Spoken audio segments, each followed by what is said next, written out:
so far? No, we have CT and Sam at the community center as well. Okay, brilliant. And Brian's on WebEx. Brian. Yeah, John too. Hey, John, thank you. And I just got a message from Eric saying he's running a minute late. But that looks like we've got quorum, so let's go ahead and just call to order. 7:05. We have CT, Sam, Brian, John, and Jesse. Is there any Chris, do you know, Miranda, tonight? She said Chris was coming. I think we might have lost him. Okay. The screen for the community center is just black now. Yes, I see that. Yeah, it's a work in progress, this hybrid style. It is. They're coming. CT and Sam, can you hear us? We can hear you. We can, yes. Okay. Perfect. Can you hear us? Yes. I wonder. So, Jesse, Chris Perret is on his way, but he didn't. He said you could start without him if you wanted to. You do have quorum, and I don't know where Eric is. We were expecting Eric here in person as well, but Okay. He just said he is running a little bit late, but he sounds like he's on his way. okay, sounds great. Everybody's got to get used to sort of the timing around in person, you know? It's like, Yeah.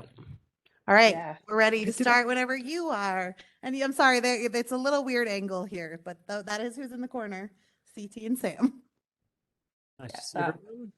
everyone. Nikki, Ari, Brian, Miranda, John, and Jessica. And who's that there? Mid left and top right. Can't tell. Brent from Dora, and then who's in the... Oh, and we have Ari, who is our alternate. Fantastic. Awesome. Hi. All right, cutting out again. Well, we should probably wait for Eric to address the main issue of the day, which would be the fisherman's lot issue, if that's all right with everybody. Yeah. Did we get minutes, Sam, from last meeting? Is that you who's doing that at the moment? Yeah, I believe I had sent them from the last one. Okay. Find them. I'm pulling them up now.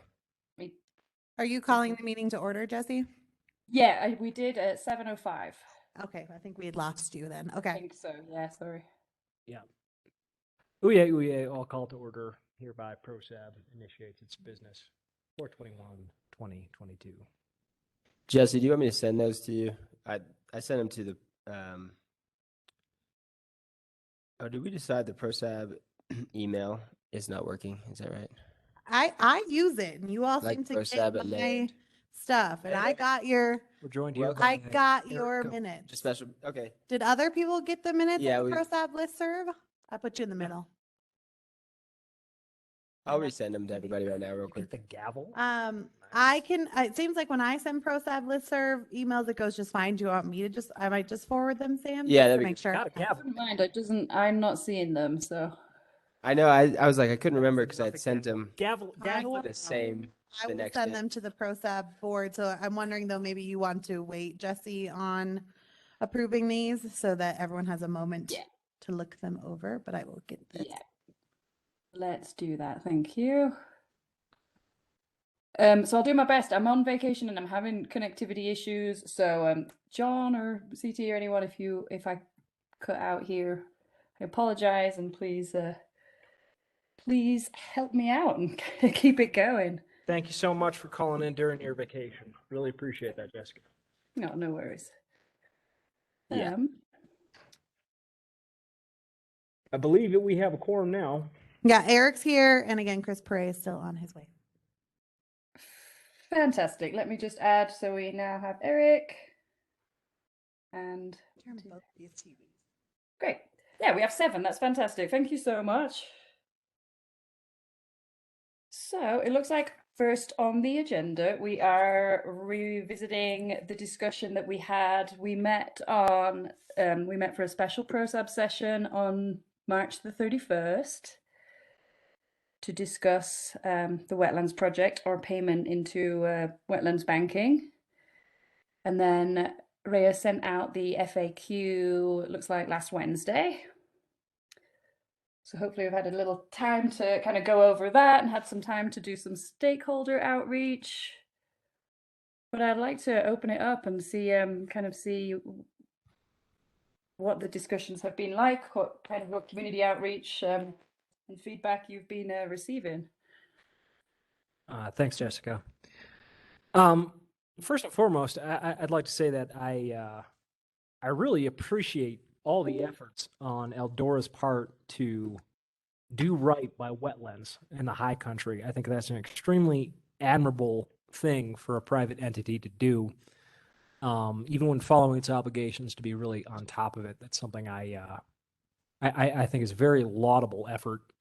Regarding Fisherman's Lot, having had some time to think about this and had some discussions with locals and some other members of the board, it seems to me that there's quite a few things, while many good points are made for keeping Fisherman's Lot a more flexible property, I felt that the barrier between us and kind of a successful project here is actually pretty limited. As was pointed out, you know, we're talking about some excavation and some planting and some trail maintenance, which very badly needs to happen in that area of Fisherman's Lot. We're also discussing a project that has been publicly approved and very much supported by our close partners at the Sustainability Board. And as such, I've come to the conclusion that the town should proceed with the project as was originally approved. That PROSAB make its recommendation to the board that we make Fisherman's Lot into a wetlands, as the prescribed project has been. That was my thinking on it. Great. Thank you, CT. That was very comprehensive. Do you have any other? Yeah, I would like to make a point to that. And I do also appreciate that Eldora would, you know, help us to take care of some of our wetlands and things like that. I was also approached by a different board this week talking about the problem of parking in town. And they actually suggested, you know, a few different things, just ideas being shot around. And one of the ideas was taking a piece of Chipeta Park to make more parking. And that didn't sit well with me because I am very protective of Chipeta Park and the parks that we do have. So the idea of taking away parking when I have other boards trying to come to me, coming and saying, you know, that they're looking at taking other parks for parking, that doesn't sit very well. The other thing that doesn't sit very well with me is the location being next to Teens Inc. and down in that area. I have a serious problem with camping already in the few willows that are there, and I have a problem with drug use in that area. So those are the two things that I would like to say about that. That parking is so hard to come by in this town, as well as the amount of camping and drug use that I already have in that area. And I think that putting in more secret hiding spots down in that spot might cause trouble for us down the road. Thank you, Nikki. So after having a lot of conversations about this, and you know, especially the one regarding parking, is I just really think that going from a wetlands project to a parking project is kind of unacceptable as a path for this town. I think that environmentally speaking, it's like literally, you know, pave paradise, put up a parking lot kind of conversation. Like it seems pretty difficult for us to go in that direction for me. So I'm like steadfastly against using Fisherman's Lot as parking, and I don't think it's an effective parking lot for town either.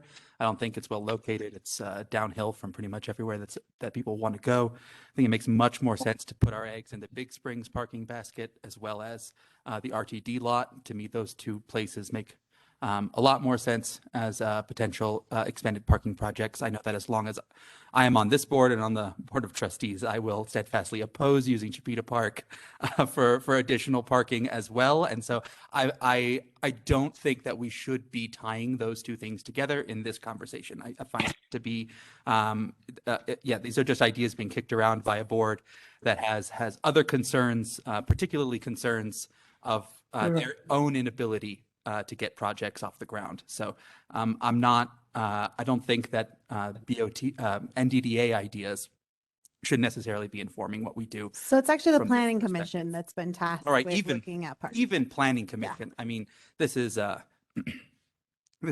it's just a non-starter for me. The idea that Chipeta Park would become additional parking. It already has a large parking lot. Like, this is just not ever going to be something that I vote for or support. So to me, that's not an issue here at all. I think that the parking issue in town is a little bit overstated. I think it's mostly an efficiency problem and a vision problem rather than an actual problem. So and I know people disagree with me on that, but you know, that's their prerogative.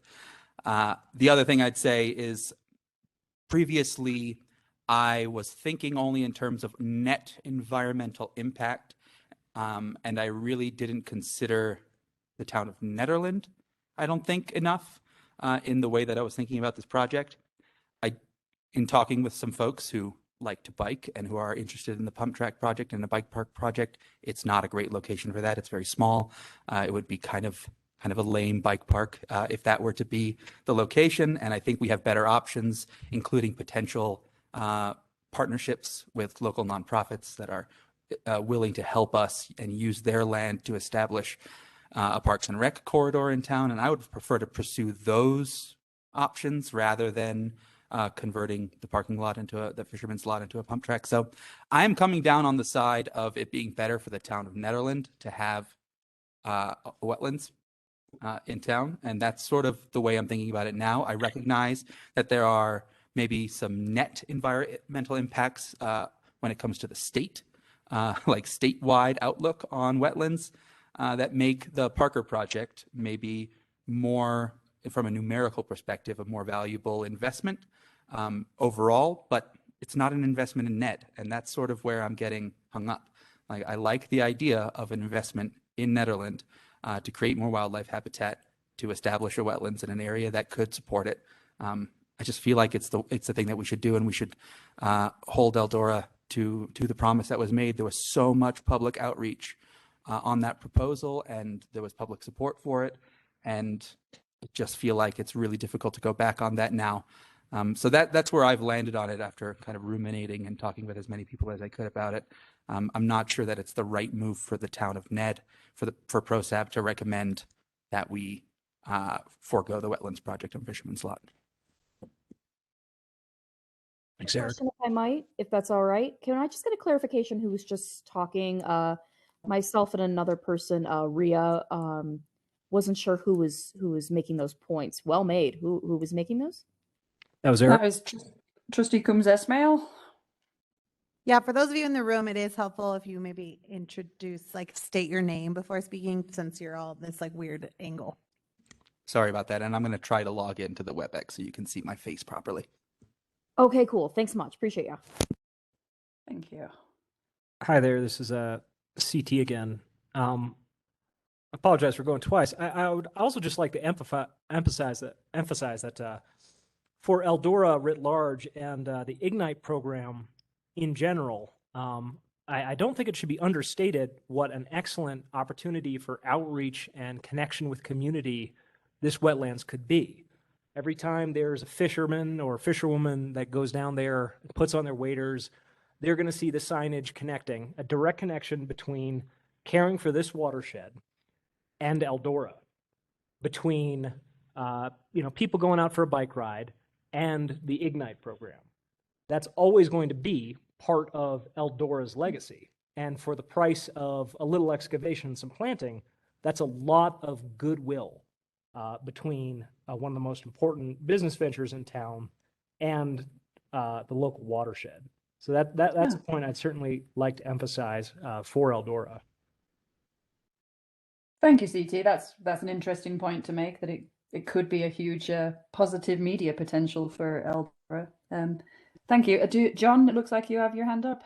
Well, I mean, looking at the plans, it appears that that area, the so-called parking lot, only half of that's really going to be addressed by this project. And so I just feel like, this came together as a target of opportunity. It was good for Eldora, good for the town.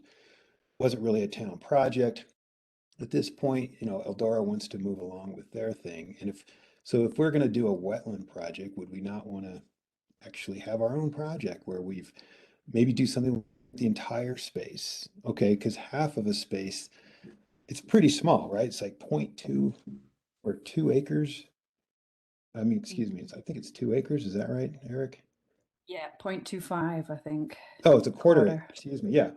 So, I just don't see like we're really going to be getting a lot for this. One, two, this has not, if people choose to do parking or not parking, that's separate from whether Eldora commits money here or goes to the other route.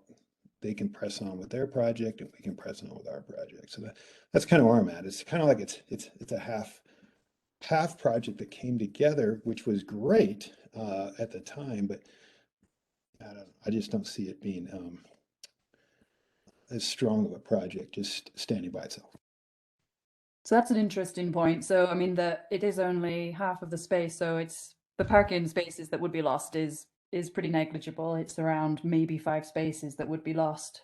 Well, or maybe I'd say a little more because I went on Google Earth and looked at that. And then if you look at the other half of the space, there's like bushes and things like that that aren't even used for parking. So, I mean, I don't know. Anyways, that was my comment.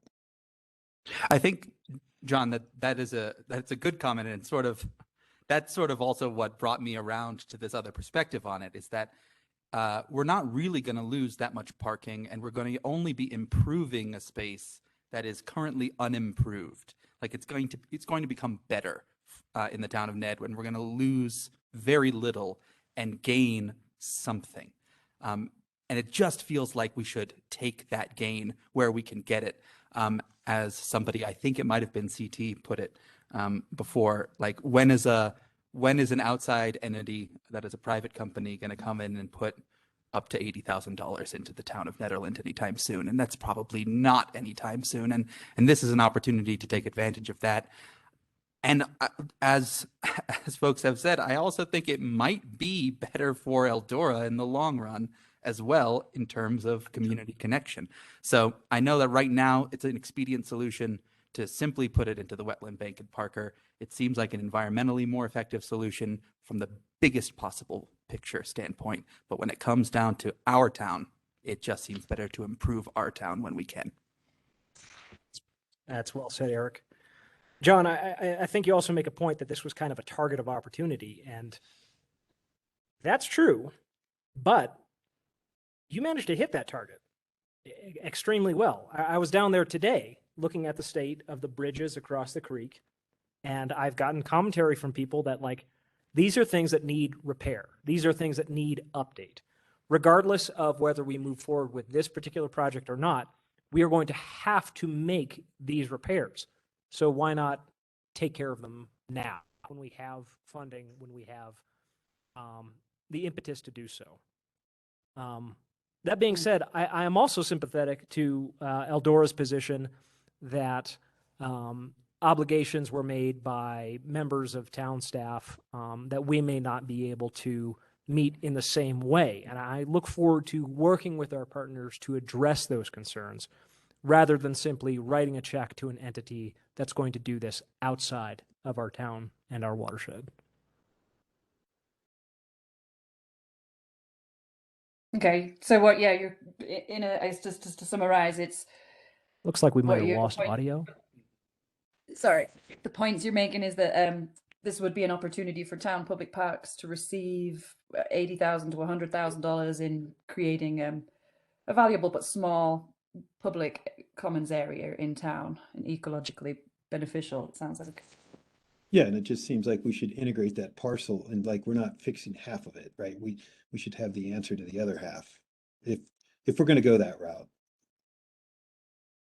I think we should address some of Nikki's concerns, though. Can we do this in a way that doesn't exacerbate the problems that she identified? Camping. Right. Camping. I mean, it looks like when we read if you've read through the actual kind of 20-page project proposal, they did address these concerns. I'd have to pull all that up, but they did discuss kind of the minimal maintenance and I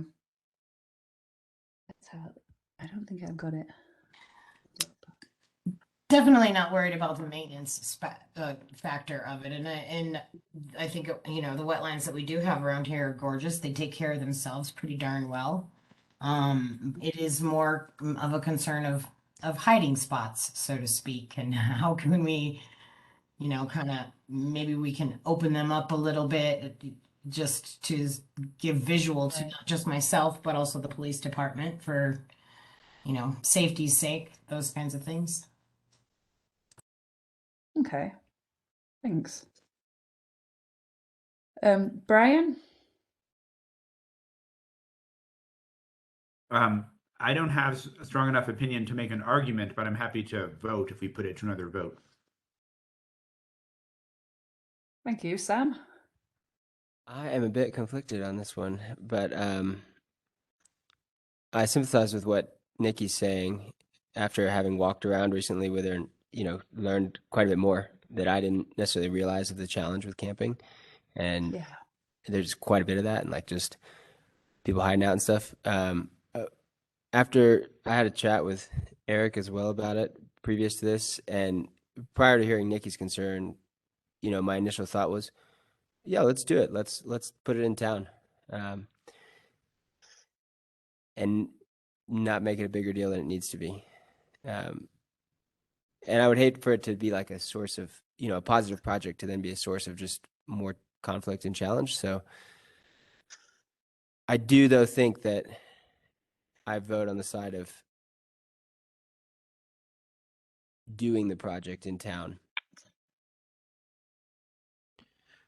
Just to maybe go some way to addressing the camping concern, and I know that we ended up having to kind of remove those specific provisions from Parks rules and regs, but I think that even having Parks rules and regs, which we don't currently have at the moment, is going to change the way that use of public parks in town is enforced.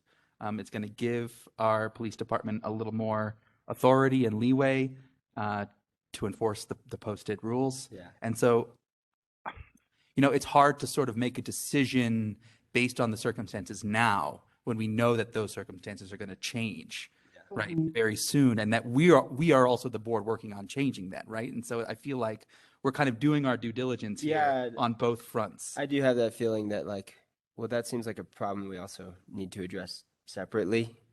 Yeah. It's not just like anywhere we put things like that where people can do that is currently what's happening. And honestly, it seems like another issue in our town and community that needs to be addressed. And I hate to put that burden on Nikki by doing this project, but I do think it's a positive impact to the community. And after walking the different areas, the bike park is really not something we're interested in putting there. So that brings that off the table as an area of concern, I would say, or even something that we should be worried about with it. And it's a bit of a tough one, but I mean, obviously we have to make a decision, and Nikki, can I ask the question? Because last time we had a meeting, we all chatted about saying like, oh, the parking pattern there doesn't seem to be one that is heavy use. What's your opinion on the parking situation outside of the fact that another board just brought it up, or maybe related to it actually? So the parking situation at Fisherman's, there's hardly ever anybody parked there. It's really not a parking lot. It's kind of unfriendly. On occasion during lunchtime, you'll see some people parked there on a weekday or a weekend when you have a lot of fishermen in town. You'll get 4 or 5 people parked there, but nothing that if we were going to turn Fisherman's halfway into a wetland, Yeah. we could then potentially improve the other half of it to make it so that it's actually nice parking. Yeah. And not just a, potholed dirt lot. Right. If that's the way we wanted to go with it. My main concern here is, Nikki, is like what you're bringing up. Otherwise, I'm for it. Yeah, those are just things to be aware of. I'm not saying that I think any of you should vote against the wetland at all in any way, shape, or form, but I know on a day-to-day basis, what I'm dealing with down there is that the wetlands that are in that spot are trailed out, and they have perfect camping spots, and they have perfect smoking spots, or whatever you want to call it.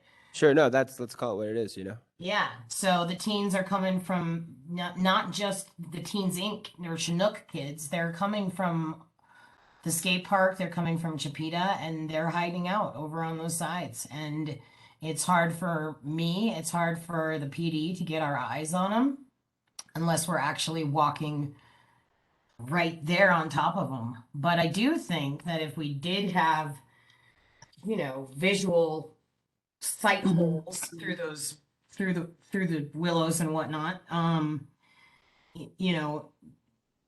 with drug use, like you and I were talking about earlier, Sam, if there's people, that's not where it's going to be drug use, because people don't want to be using drugs around other people. So right, by turning half of Fisherman's into a wetland area, and then potentially really improving that other side for parking, I think it's going to look great. I think, Eric had a really good point about it being what's right for our town. And I just hope that not just teens, but, that we can somehow try and stop the problems before they even start. Yeah. Changing the rules or the laws is the way to do it, because most people that are breaking the law don't care what the law is if they're breaking it. Yeah, absolutely. But it's more like the landscape and how it's set up. Yeah, absolutely. So when we go into that, I guess design phase of it, to consider that that's what's happening there now, and how can we make it better later? Nikki, some of these comments are reminding me of many of our previous conversations that we've had within this board, and to how the creation of some beautiful common spaces locally can also, an active engagement with community stakeholders actually encourages responsible land use and stewardship, and it empowers people to take care of what they've got, rather than kind of this wasteland, which does encourage destruction of it. Mm-hmm. Mm-hmm. Yeah, it's like when you have a dirty bathroom, it gets dirtier. When you have a nice bathroom, it tends to stay clean.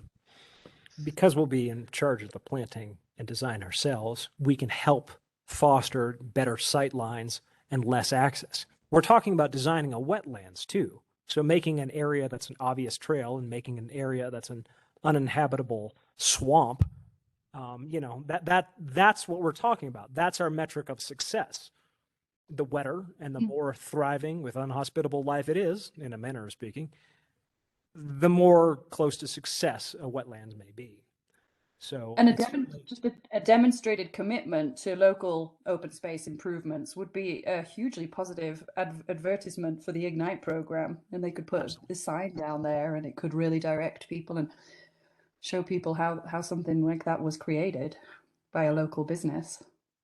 I think it also sets an excellent precedent for others who are looking to develop in the area, kind of what the town expects in terms of give and take with our watershed. Mm-hmm. So do we expect the town would have some kind of matching funds so that we actually have the money to do the other half of that area that's currently dirt, right? So well, we still have $12,000 that Eldora paid into PROSAB for parking on Gershio for 2 years. So we still have that earmarked for parks improvements within that area. Right. I'm just saying to make sure, like, we don't end up with half a park. That's I guess, or half. That's a good point, John. That's my issue. It's like make a decision and then not be able to follow through in the vision we have on it. Right. Challenge ourselves. Hey, if we really want to make this space and we say what we're saying, let's put some money behind it. And you know, the SAB board, they were going to get a grant to put in the pollinator garden and several other aspects of the design, and that was through Excel, I believe. There was an Excel grant and another grant that they were going to put towards the area. So that would be a collaboration.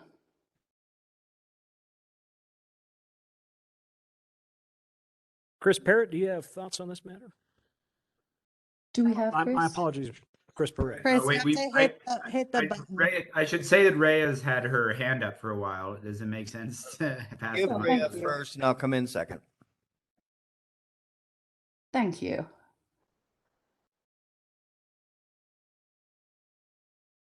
Yeah, Muted. go ahead, Ray. It looks like you're on mute still. Yeah. We can't hear you, Ray. Still muted. Rhea, you're muted. Thank you. Oh, Thank there you you. go. Thank you, everyone, for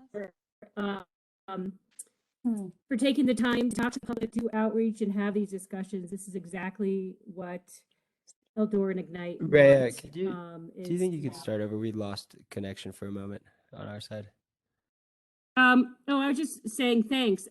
I'll just come to the point real quick. I keep hearing this thing that only half of the parking lot will be wetlands, and maybe by square footage that might be correct, but the wetland grading starts, like if you're looking at the parking lot from the road, you know how there's that little grassy area? Yeah. Then right there, then you're going to have a big drop, 4 or 5 feet, and then the wetland will be created in a basin. So it's not like it's only half of the parking lot. It's pretty much the whole thing. Okay. And if you want, I can, have you guys all had a chance to look at the grading plan?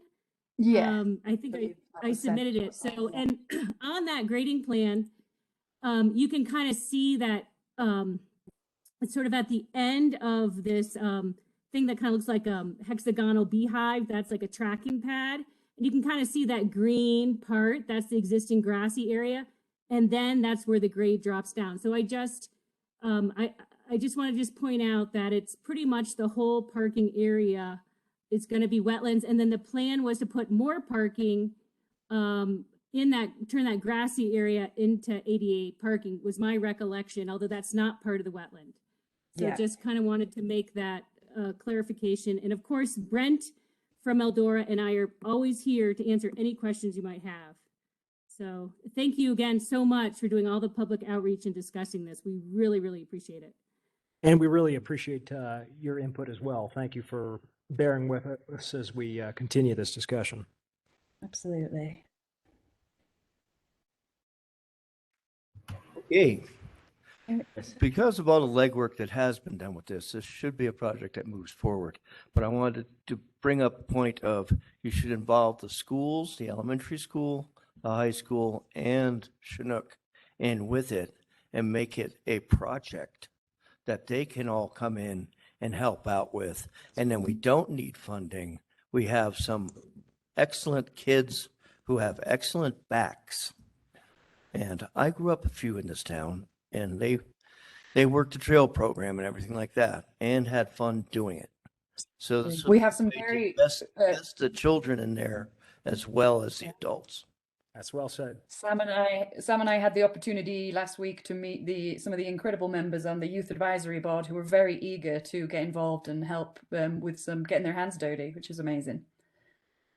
Also, I know that we are now going to have a formal BOT liaison to these youth groups, Youth Advisory Board and the Mountain Youth Coalition, which is Jonathan Baumhover, who himself is, deeply invested in Netherlands trails, parks, recreation, and open space. I think that this is going to be potential for a really healthy and excellent collaboration there. So there's a lot of potential there. If I can add to that, the meeting that Jesse and I were at is they would like to join our meetings as well and have a youth liaison to the PROSAB board.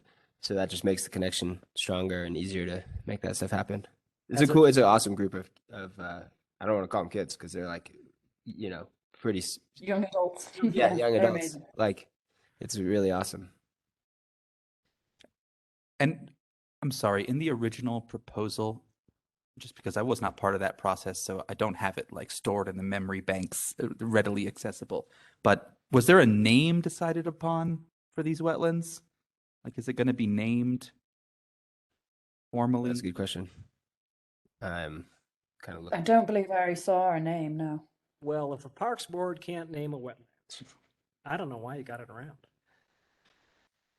Well, I'm just thinking, you know, in terms of sort of trying to make this valuable despite the pain in the butt that it's obviously going to be for Eldora, Yeah. to make it as valuable to them as possible as well, Yeah. I and to think sort it's of a good bake idea. in their legacy there. I think that we should talk about naming it accordingly. Soraya just put in the chat, that she does not recall any name discussion. Okay.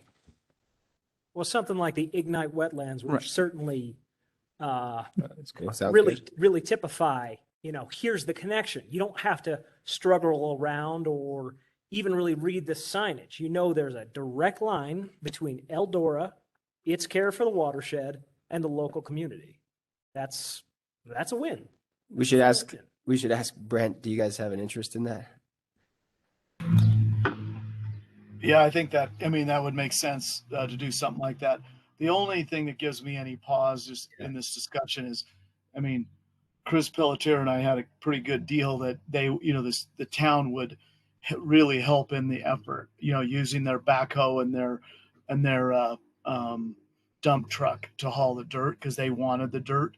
So, there was some cost to the city, and Chris is, of course, long gone, or not long gone, but gone. So it wasn't like we were just doing this in a vacuum. That was kind of a partnership from the get go. So just want you to be aware of, I hope that would continue that effort, that we're all in it together and trying to do the right thing. So Yeah, Is that something that we? Sorry.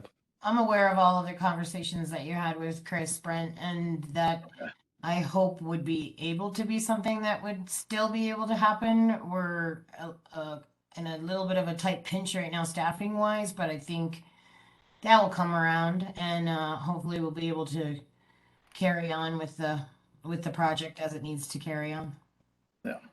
And then just the last thing I have, timing wise, just so you know, we were hoping to break ground on this whole project and Ignite this summer in 2022, but we still don't have a grading permit from the county up for the Ignite building. So we're paused basically for another year, which is not the end of the world. That's, it's just one more year, but we hope to break ground on that project next summer. We hope that we get a permit as early as July or August, but it'll be too late for us to really advance the ball very far this year. But it's a next year project, just for everybody's edification. We've had so many comments come back from the county that we've had to you can imagine with a building that is 12,000 square feet, they had all kinds of things. We had to change the fire suppression system and some layout stuff. So we're a little behind where we wanted to be, just for the point of reference. Honestly, I think that might be better for town anyway, considering the amount of redevelopment that's going on in the CBD, and what with the TIPS project and sidewalks, and then maybe give the DDA a little more time to get Big Springs parking up and off the ground, so that we end up hopefully with a net increase of parking spots in the CBD over the course of all of these projects. So that might even be better for us that it's a bit delayed. I think one way to coordinate our volunteers and our resources that could help us get this job done quickly and correctly. Okay.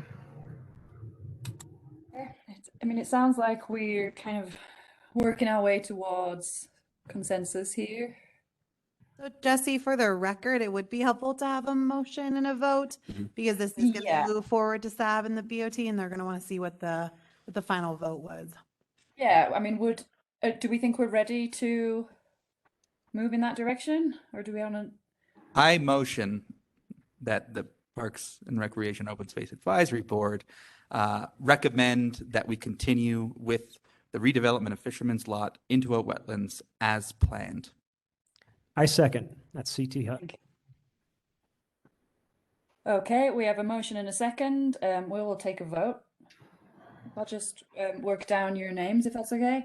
Well, we get CT. Aye. First, aye. Sam. Aye. Brian? Aye. John? I with my recommendation that we have an integrated plan. I'd accept that as a friendly amendment. If that's what Okay. you're looking for, John. I just wanted to throw that in. I don't know how this stuff works, but yeah. Well, you Yeah, can and you then- can request that I incorporate that into the motion as a friendly amendment, and Oh, great. I Thank you. would I would accept that. Okay. And I'll vote for that, so. Okay, to an integrated plan. Okay. Thank you, John. So Eric, Yes. Chris, Yep. do we? Does Ari? I guess we've got a quorum. You don't get to. Yeah, vote you have this a time. full board, so sorry, Ari, but Ari won't be Ari. able to cast a vote, although she's No problem. to express her interests. Yeah, thank you. Thank you for being here. I guess myself. Yes. So that is full agreement there, unanimous, with one friendly amendment to the integrated plan. Yeah, the ayes have it. PROSAB has officially voted to recommend continuing the Nederland Wetlands Restoration Project. So Ray is asking for clarification on what you mean by integrated plan. Well, I took it to understand that we ensure that we have a plan for the entire piece of property, and that Yeah. we don't leave any part of it kind of underdeveloped. That's exactly it. We don't want to have an orphaned 0.18 acre or whatever the residual is.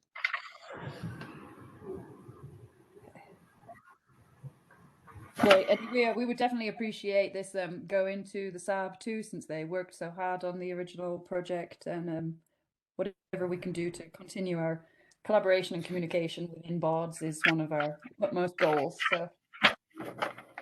I also just want to say how much I appreciate Rhea and Brent for bringing this Brent. to us. Agreed.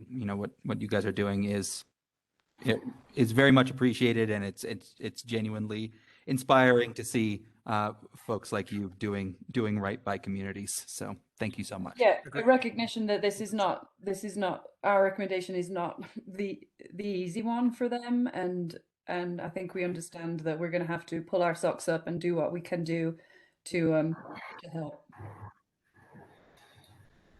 And yeah, I will certainly be advocating for town to support this project as much as possible, even if that goes beyond the original agreement. I think from town staff's perspective, I know we're stretched, but if we're going to make it right and we're going to make it the best possible project, make this as easy on Eldora as we can for their investment. So you need to support that. Yeah, and start bringing in the PD and several other stakeholders to discuss this and do it right, like you said. Any comments, Brent or Rhea? No, I think we heard you guys. So, well, I guess we still have a process ahead of us with Miranda. Miranda knows more about it than I, so we'll continue that effort, because apparently the board of trustees the ones that finally have to make the decision. Is my understanding. Correct. right. Yeah, so we'll get SAB to weigh in, and then because a resolution was adopted on this, it will go before the Board of Trustees on May 3rd, and they'll make the final determination with the feedback from PROSAB and SAB. Yep. Thank you, Miranda. And I just have one comment, just special shout out to Chris Perret for mentioning integrating the students at Chinook at the high school, at the elementary school. I think that's a great idea. And if the BOT so chooses to move the project forward, definitely that will be the case. So thank you for making that comment.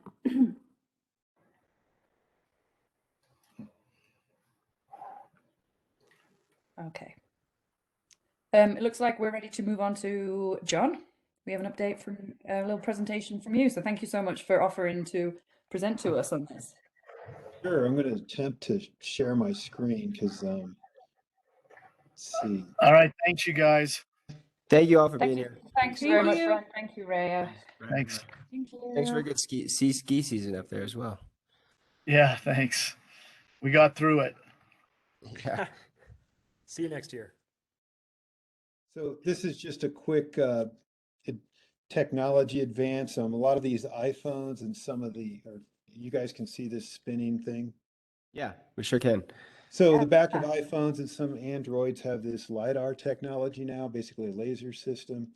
And so one of the students here at CU wants to come up to Ned this weekend and just shoot a few trails. So this is a website here, trailforks.com, and it's mostly like mountain bike folks, but you can zoom in and you can see this trail, okay, that you would hike. And the concept would be if there's damage to a trail or you want to make some repairs somewhere, that you can just like walk up with your phone and get this done. Here's another one, like somebody who did a bike jump, but you can see the detail, okay?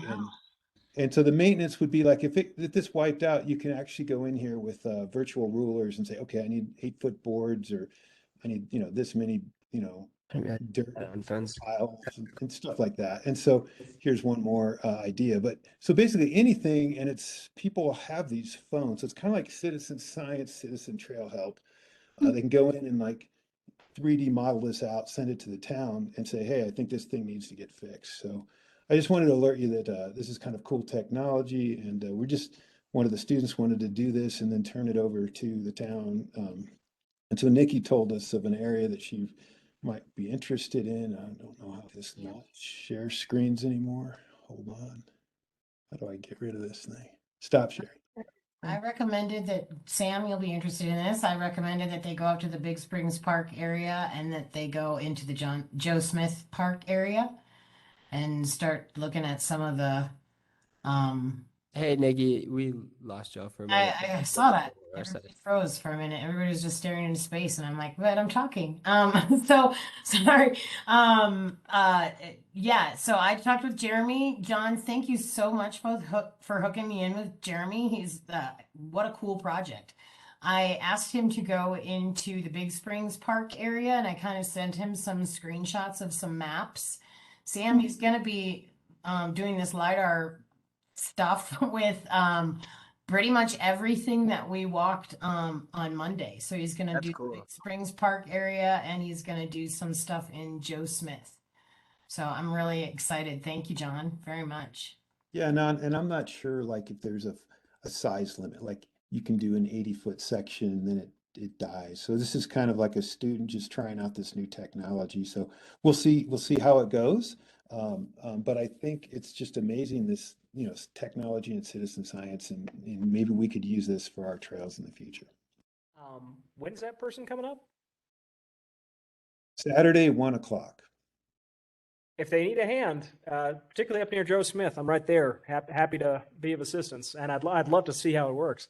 Well, hey, CT, Yeah, we're neighbors. So you come out of the elementary school, you Yeah. T-bone into the trailhead of Mud Lake, and then you would turn right to go to Peak. Yeah.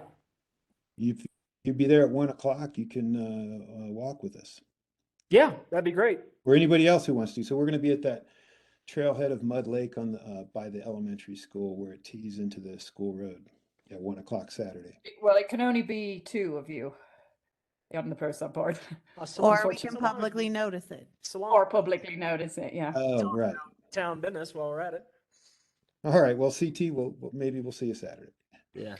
I mean, if it's easier, we can just publicly notice it. I think I just need, just the logistics. And if you could just email me those, John, I mean, if it's sometimes safer to publicly notice it, and then you can decide Saturday if you want to go or not. All right. I'll send you that tonight then. Cool. Thanks. Well, John, just a little note. I think it's cool, and I think it's great if we can use it productively and be like, early adopters of it up here, and that'd be really cool. I also think it would be nice to, if we had these little scans where we could show, the areas so people know, like if you're walking around, you could be, walking around in certain areas and you've got it there to present it to people. I have a question, John. Is this the kind of thing that could we get the student to make kind of a community presentation sometime and to get people involved with with doing this and teach them how to do it? You know, I know he would be up for it. I also know he's graduating in Yeah. May, so Very, I don't very know busy. if like it would work to his schedule, but I can ask him for sure. But I know he's up for it. Well, that's awesome. Thank you. But if not, I'm sure there'll be another person next semester that's going to want to get into this stuff, or maybe there's someone in town who starts getting into this. Yeah, this looks like the kind of the future of trails development and maintenance and tracking. Very fascinating. Very promising. iPhone 12 Pro and iPhone 13 Pro. And iPads too, supposedly. Oh, wow. What a century. Yeah, I have colleagues in the immersive technologies lab down in Boulder who use LiDAR as well for projects. So maybe we could get a bunch of CU resources up here. Yeah. To and get students involved in mapping all of our trails. I think that'd be really cool. That'd be really cool. That's kind of what I was thinking in the long run. If this turns out you could map a 200-foot strip or something, that would be kind of fun as we put together our trails master plan. You'd have these things online. Yeah. Awesome project, John. Great, thank you. Any further comments? Otherwise, we'll revisit this. Look forward to hearing how it went. Okay, we have got Trails Master Plan, Public Outreach Plan. We've got a few changes and some strategies for public outreach. Yeah, so thank you, I Amanda. got it. So tonight was supposed to be our kickoff. We obviously needed to adjust. We didn't kick off today. Here's our first kind of snafu is the farmers market did not end up being able to accommodate us having our own booth there for their regular markets. We're secured for those large events, but if we wanted to be at their regular markets, they're willing to have us work their informational booth. We also need to give out information about the market. And so you would be serving two functions there. And so if you're okay with that, we'll stick with the plan as is, and you would promote trails, master plan, and whatever else it is they want to talk about, like SNAP benefits, things going on with SAB, or we could set up our own table outside of the visitor center and try to just do and hope to maybe just pull people from the market a little bit harder. So I want your feedback on that. I also just recommend let's maybe try to kick this off with the BOT on May 3rd so we can get the flyer out there, and then just extend public outreach through the end of July, making up for the 2 weeks we're missing here in April. So those are the two questions I have for the board and your thoughts. Seems to me that an opportunity for synergy like that shouldn't be passed up on. You know, if we can do twice the work with half the people, might as well just do it. You know, besides, you know, there's nothing about the SAB or the farmers market that runs antithetical to the PROSAB, and it's works. So by all means, let's kill two birds with one stone. Give another project or two a hand. Yeah, I agree. I agree with that. One thing I should say, I filled in the form to say when my availability is, but apart from the fact that I was involved in early stages of some Trails Master Plan work, I'm not sure what we would be doing as part of this outreach. So is there would we need some sort of PROSAB board member training on what this outreach consists of, or how would we handle that part? Yeah, so I think the initial thought was that I would be there with you for the first initial ones, and we can kind of do it on site, and then ideally walk away, and you all could help fill in the rest. You would actually get some time rest off. of That those sounds days. crazy. So Yeah. And I think the goal is, like, me and Sam were talking about this with the Youth Advisory Board too. We were talking about having these maps available where we could just literally ask people, what trails are important to you? Yeah. Where do you go from A to B? Where is it difficult for you? What do you need? Like, do you ride your bike? Is it easy for you to cross? Do you need to cross the highway? Where do you do that? You know, kind of just some of these basic digging questions about, and then have them mark that on the map. Yeah, and so shout out to Peter. Peter used our big printer and printed out maps of public spaces. They're not here. Sorry, I didn't bring them. But they're the size of, for those of you in the room, they're kind of like the working agreement size. So they're the publicly owned parcel. So just shows all town owned parcels. We also did the trails map. And the thought is that people would just write on it, do little sticky notes. And so not even really asking pointed questions to Jesse's point, but just like, tell us about your experience with our parks, trails, and open space. And just start to just get that really, those open-ended questions, not guiding them in any which direction. And so if they say like, oh, I'm really interested in a pump track, you could be like, where? Where do you think it belongs? And so that's how we start to get ahead of that public outreach for multiple projects, because we can start to engage in those conversations. Well, thank you. So Actually, exciting. it's quite cool to be right at the main booth because you're going to get a chance to talk to more people and you don't have to hope they stop. Right. Okay, good. I was hoping you would say that, but I was like, I need to. Yeah, we did with Kip this weekend. So if we need some extra space, I'm sure I could ask him. I don't know. Yeah. So the thought is that we would kick off then at the Board of Trustees. That's usually how we kick off a lot of public outreach anyways, is start with the board. Not all of you have completed the survey about when you can do it. I'm looking at Eric actually. I completed it. I don't have your answers. I completed it You about just 4 seconds right ago. now. Wait a minute. As of earlier today. So if you haven't completed it, I would ask that you go in and complete it. So we're obviously pulling off the 2 April days. All the Mays will stay the same, May, June. I'll add a few more in July, but we could tackle who does those later. And I'll send more information with the flyer and maybe some recommended questions.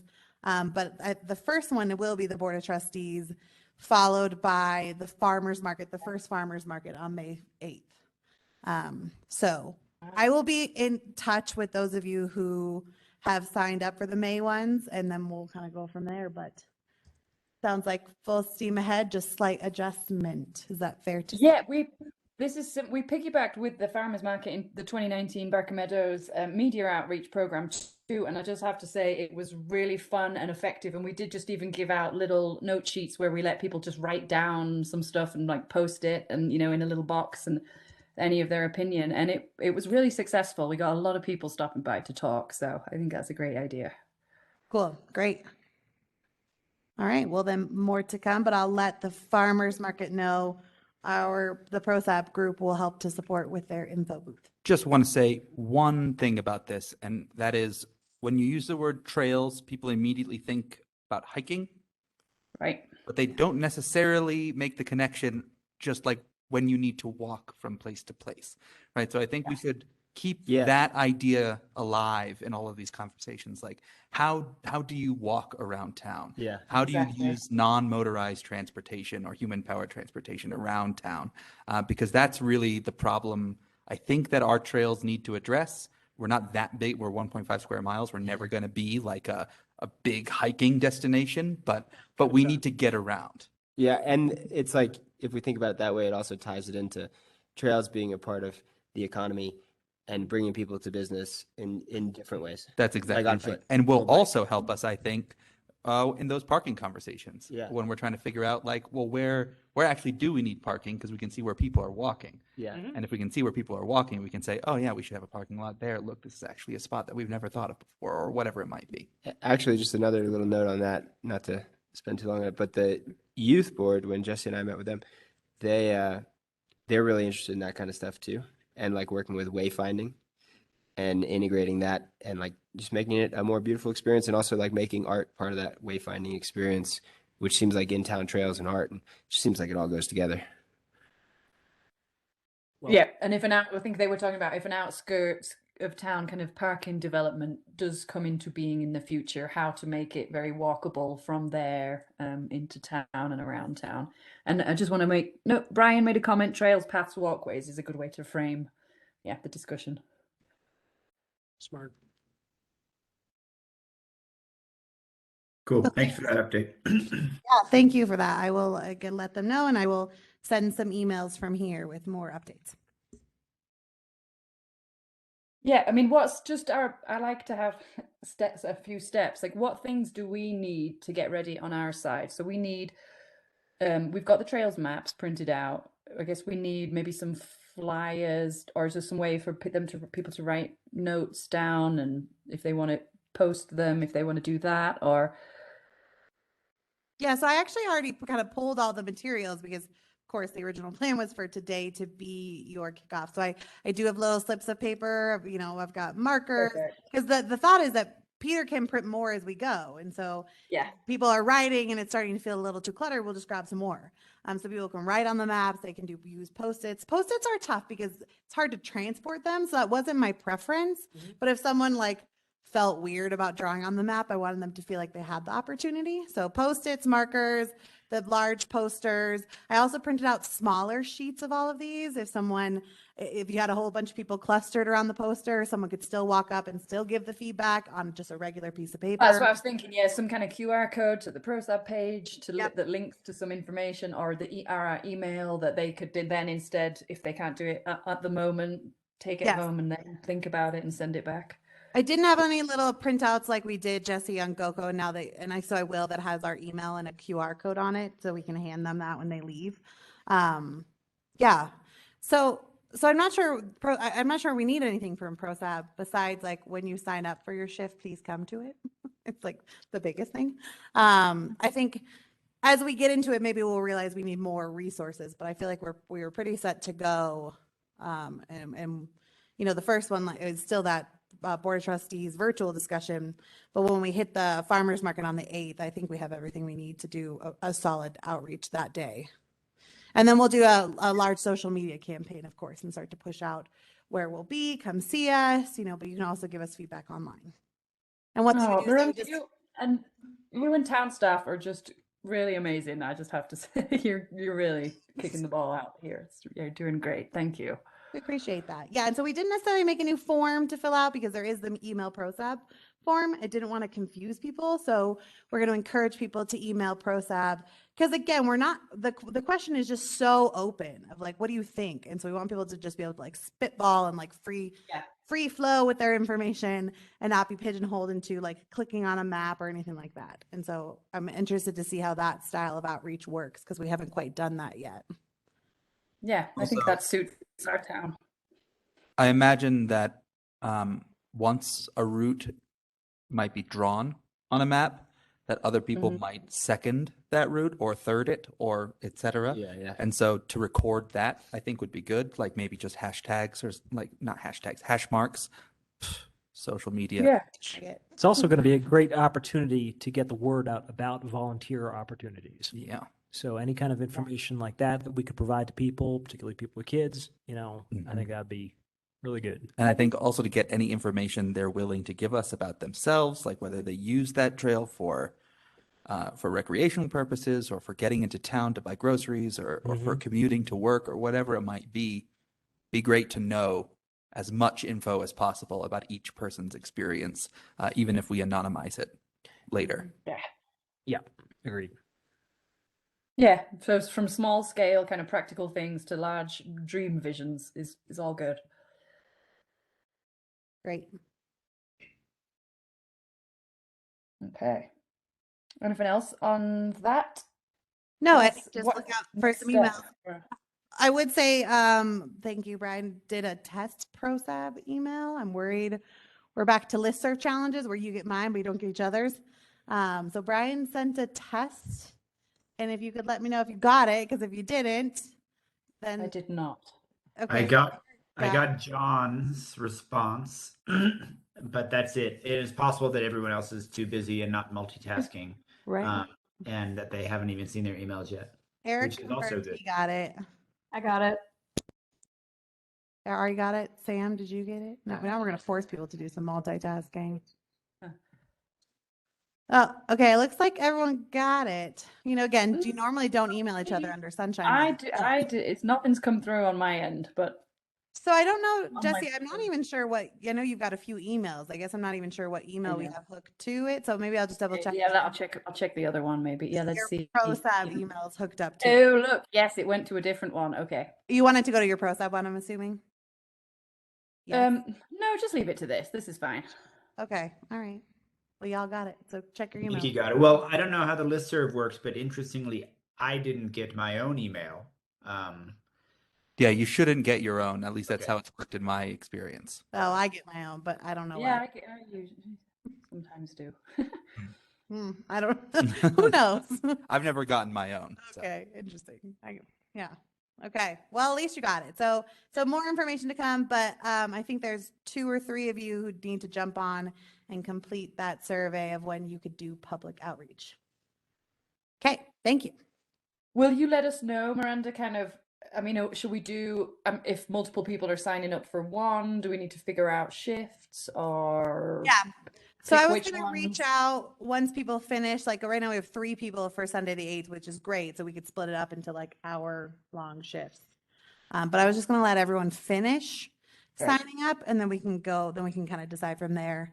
I think it really was the weekends where the support was needed, because obviously all advisory boards and commissions I'm at, and so I can handle that. But any help with those farmers markets would be great. Thank you. Ari, are you signing up for these too? Ari did complete it. I cool. did my homework. Well, just make it, because this is my last board meeting, so I just wanted to make sure you were up to speed there. Oh yeah, for sure. Thank you though.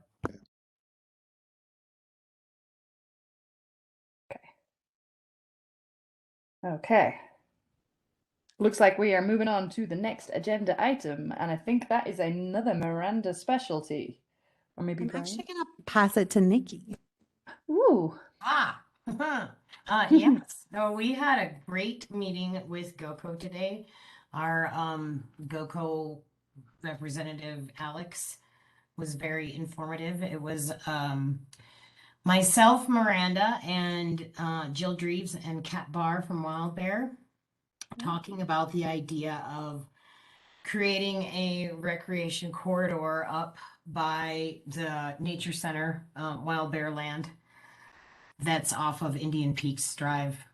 The idea of it so Wild Bear is already ready to go with their nature center, as well as some accessible trail up there. And they've got still in the works a little bit as a playscape. The idea would be to connect Wild Bear land to Rick Tennis Park, the trails that we already have up there. Yeah. Try and improve the area as a recreation corridor. There was some minor talk about creating mountain bike trails, those kinds of things up through the Joe Smith Park area. To me, it's a really exciting opportunity. I think that putting a recreation corridor up near the elementary school, the Rink Tennis Park, and the Wild Bear Nature Center Mud Lake area, I think it just sounds beautiful. Jill tossed out the number at the end of the meeting that we're, talking about a possible $1.2 million improvement up there. Looking at possibly going for a $900,000 grant. Awesome. Rink has a little bit of money that they could bring to the table. We could potentially even, there's a lot of potentials, because we are still so baby planning stage. So there is the potential to just kind of, dream and create what we need and would like to see it be up there. I think it would improve the local economy. The houses that are up there would probably be thrilled to have a kind of a recreation corridor. It would be really wonderful to see some accessible trails created. We could invite a whole nother aspect of society come on up and enjoy the outdoors on our accessible trails. I love that idea. We could have some potential pedestrian only trails. We could have some bike trails. I think this is a really win-win situation for us as the town, and Wild Bear. So, like I said, baby planning stages, but that there is potential for us to go after this kind of grant money. And I just don't know. I don't know which direction to take it in. So, And Nikki, I was just going to jump in really quick. So I think the thought was add this to the Trails Master Plan, but of course not an ask. But if someone's like, oh, I like that area up there, just start to explore how they feel and integrate it there. You know, instead of deciding here with PROSAB, this is how we're going to use the space, let's let that process guide a potential grant application for a recreational corridor. What year were they thinking or considering to apply for? This year or next year? Or I think we'd love to apply this year. There's no way we could hit the August grant, but there's like a November grant or a February 2023 grant. The big thing with GoCo right now, though, is you have to come to the table with a solid match. Yeah. I'm worried $300,000 is not enough. We're really looking at 50%. It can be in kind, but we need to look at a diverse portfolio of in kind. So it's rink, tennis, wild bear, in kind, and then are you looking at maybe your conservation trust money? We need to come with a ton of money to be competitive, because right now they get 60 plus applications, they pick 12, and of the 12 they fund 70% of those. I mean, we have to be competitive if we're going to do something of this magnitude. So that's a thing, we have to explore that under the Trails survey. I also think that we should talk to the county. That did come up because we're surrounded by county, and how can a county collaborate with us? Well, and we would be serving so many unincorporated residents with that recreational corridor. Yeah. Well, and indeed, there is that Boulder County Trail Connector Grant program that we've talked about in the past that connects Boulder County land to Nederland land, which I think this would fit right in the middle of. Indeed, and that is a sales tax that's been implemented countywide that West County and the mountain communities have benefited from almost absolutely not at all in any way, shape, or form, but we are still paying that tax. So it seems to me that this might be the moment where county could say, oh, here's West County's share, right, of all that money that's been spent so far. Or like, obviously I'm not a professional grant writer, but if we are talking about strengthening our case, having the county say that there's a certain amount of funds that they're willing to match that may be awarded by GoCo, I think that would be beneficial. I like to hear that, because the scariest part for me was hearing how much cash we would need as the tiny baby parks department. The money dollar signs are scary to me still. There aren't any, and so I like those ideas. Thank you. What kind of figures I was are we going to ask maybe Miranda, whatever happened to the idea about Nederland having a part-time grant person? Did that go anywhere? So they're not on staff, but we did contract with a grant writer. And so currently we kind of pull her in when we have enough momentum on a grant. We're not necessarily having her doing the searching, because we find them just fine. It's just a matter of like getting someone to write them. So this is definitely an area where we would pull her in. There's, some mitigation grants that we'll pull her in on. But that's there. There was the board approved $30,000 to be set aside for a grant writer.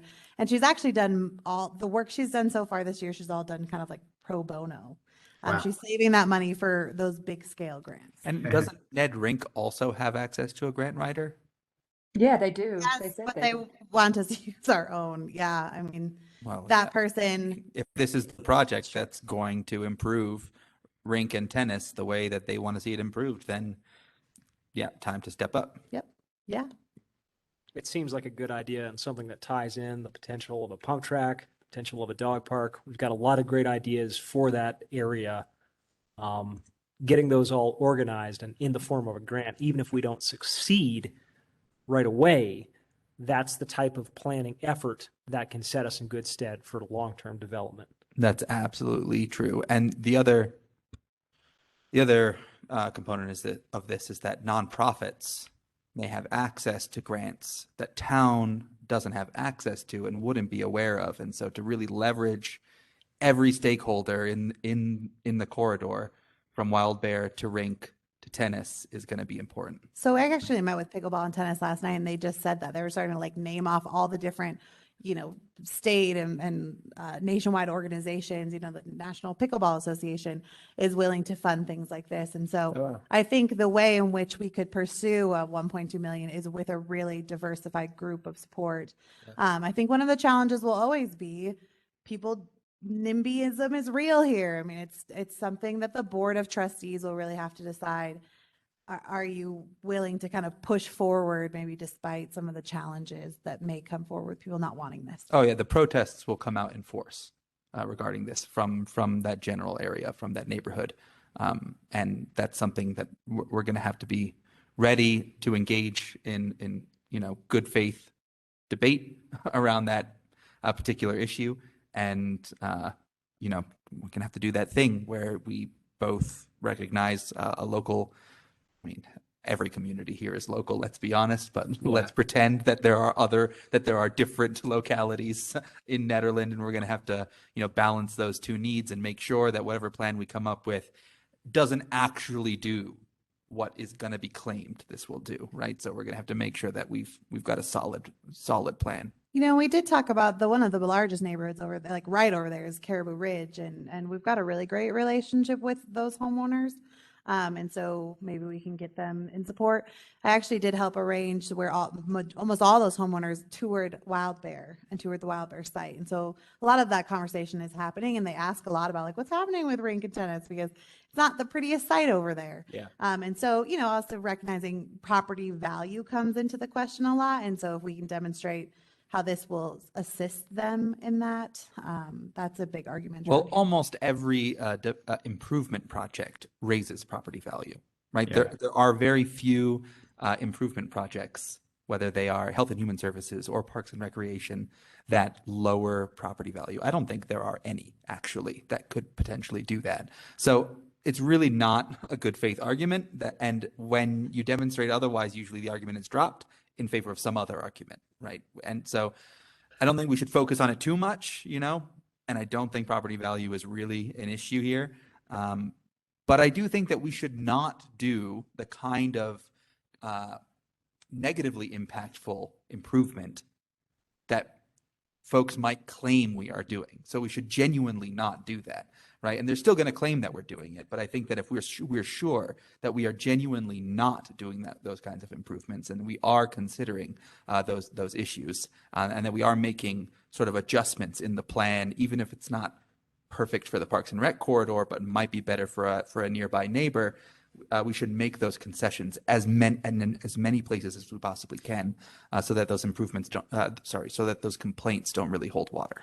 And I think that the big thing with the trail survey is, normally towns like, this is our plan. What do you think about it? I think the way this could be really successful is we really don't have a plan. We want to have a recreational corridor, but like, what does that mean to you? What are you looking for? And we can actually build a grant application from that feedback. And I'm not sure town often ends up in a situation where we really are asking what you think and building it around what you think. Yeah, that's a really good way to frame it. It is, yeah. CT and John, isn't that y'all's? You guys live over there? Yes, indeed. We're neighbors, pretty close. The PTA, the elementary school PTA is a really great group to get involved with these discussions too. Yeah, that's a great group to bring into this. Yeah, having a straight shot trail from Wild Bear Center right to the elementary or the Joe Smith Park. There's just a lot of potential upside to this. A lot of good ways to sell it to the local community. I think that if people's sensitivities are taken into account, I think we could do a huge amount with that space, a huge amount for the community. With not enormous overhead, because what we're talking about is like outdoor recreation stuff that incorporates wilderness first and foremost. And I think if we phrase that correctly, nothing's going to be an easy sell, Eric, as you well point out. But I think there's a lot of good points to be made for it. And I guess I'm just kind of wondering, like right now, if you walk from Wild Bear, once you get across Indian Peaks, there's like an inset trail already that goes all the way to the school, and it's between the road and the homes that are there. So I'm just wondering, like, how would it be any different, right? Because there's a bunch of homes in there. So how would you even create some alternative to that? It seems like that's the only strip and it's already has a trail there. I mean, it's very poorly marked. First off, it's very hard for people to use those trails. It's quite squiggly. Oh, for sure, we could improve that, but I'm just like, I don't really see any place that you could nestle through yet another trail. Well, there's a trail that goes from Tejas Lane straight to Indian Peaks, and a less formal one that goes from that trail straight through Joe Smith. But there's not a trail that goes from that crossroads down to the Caribou Room and the entrance to Wild Bear. But there's nothing but town land between that crossroads. To Rink to Rink too. Is there one that goes from there to Rink, Wild Bear? That's on the other side, and there is a trail. And we could do a separate mission to really look into this, but I'm saying it's not. I don't think it's a straight. When you say straight through, it's not as straight as you think because there's a lot of homes that are nestled in that area. Certainly on the north side of Indian Peaks, there are. On the south side, it's mostly town land, and then the Caribou Room at the very end of the street. Yeah, that's correct. Yeah. Yeah, there's a quite a significant tract of public land there that could have a huge bike park in it. Yeah, and those trails could be well maintained. They could be made to be ADA accessible. I mean, they're clear out some of the dead trees that are sitting there waiting for trouble. Yeah, so it's less about necessarily creating brand new trails in different parts of land. It's more about, I think, creating a well maintained trail system that's accessible. Thank you, Miranda. For everyone. So I want to pull this up for you so you see. So area. This red is, you've got Caribou Room. This other red is now Wild Bears. But this whole blue that comes all the way around here up to where the rink is, that is all town-owned parcel. And so there's a ton of opportunity to connect or do new or whatever that might be. Don't let this succumb to the parking conversation. That's real. People are vying for different parcels. And I think this is a great corridor. So maybe there would be more people showing up right there at that intersection, that T Saturday at 1 o'clock is where we're going to be. It says School Road and Indian Peaks. Good to know. Okay. And we're going to be walking through that blue area where the hand is right now. Okay. Yeah. And that, just to throw it out there, now that everybody's interested in it, is that's the section that we walked. One of the spots Nikki and I walked for more of like a flow progression sort of downhill area tucked into there that really maintains like the forest still though. Not like, oh, we're just going to clear it all out, like really flowing it through the trees and just having as much that can be kept there as possible. And supposedly there's some rare flowers in there. It's like the last place left in this entire area in that blue square. Oh, is that right? Yeah. I can get the name of them from. Fairy slippers is one of the rarest, but we have them in our neighborhood too. But they're very. Yeah, I don't know. There's a flower orchids, person fairy who slipper told me all orchids. that. The way this area directly connects the town to Mud Lake is also just an incredible resource. There was a way to. Parking is going to be the issue because I'm sure the Caribou Room is not going to be thrilled with us just leaning on them for it. So. But we can create trailheads that have small parking lots. Right, I think that was the thought. Access that are signed and where there are rules and regs posted and there's a map and we're talking the whole shebang here for $1.2 million. So and you can also make it easier to get up there from town. Yeah. Like without a car. Yeah, to us this is like very comprehensive. It's going to have everything. And so there is a multi-phase approach, of course, where Wild Bear is ready to rock and roll. Rink tennis, they're in a good spot. They at least have some idea of a plan. And then anything maybe you did where the hand is, where anything you did over there would be kind of phase 3 because that's still to be determined. And we get to kind of move through it. But that could be an amazing asset to just have this cool, I'm sure a better name, the recreational corridor, but that's what we're calling it for now. That's great. And not to like volunteer UCT or John, since you said, John, this is your last board meeting. Sad, John. Yeah, I'm going to be out and about all summer long on the plane. But it would be good, since you guys live directly over there, to just you have a sense of maybe the neighborhood a little bit and the feeling, and that can be very helpful and make for a more collaborative approach to it, to where people are like, oh yeah, I'm excited about this versus like, what's town doing? Yeah. Yeah. Incorporating the public is Yeah. key to success with something like I that. live just up on Ridge Road, so I'm not that far. And the one thing when we met with Alex from GoCo is really because this is a community impact grant, keyword community, like it has to be driven by the community, yeah. So Rules while we and- have Envision and I can have an older comp plan, and yes, we have all these documents, like this trails survey, this trails master plan really needs to be that guiding force of why we're doing this. Awesome. And we count as the community, right? Yes, Yeah. of course. I'm just saying, I think also like, NATO and Nederland Area Trails Organization and those sorts of stakeholder groups, I think reflect the community maybe a bit better than individual property owners who have their own individual agendas, right? I mean, if there were a neighborhood organization there that we could talk to as well, that'd be great. I know Caribou Ridge is maybe more organized in that way, but I don't know if others are.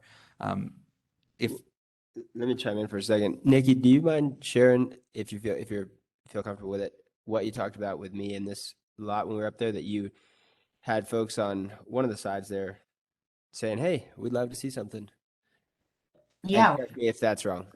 No, I've had a lot of people up in that kind of I guess east of the elementary school, north and east of the elementary school. The people that surround Joe Smith Park off of School Road, off of Tejas, they call me on a regular basis looking for what are we going to do with this? Are we going to, are you guys going to take care of the downed trees? We have a mitigation problem. Are you guys going to mitigate up here? They are very active neighbors, and they have already built bike trails and done things like that up there in that Joe Smith area. So I think we would get a lot of support from the neighbors in that area. Very much. That's great. And, I think the other way maybe to approach this is to be ready with some data.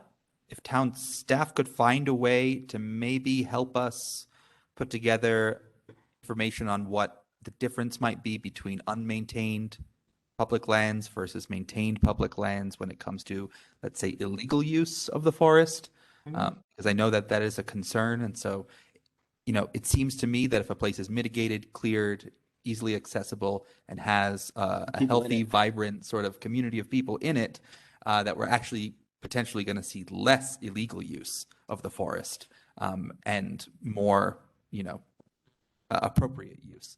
I was actually pretty surprised when Sam and I were up there.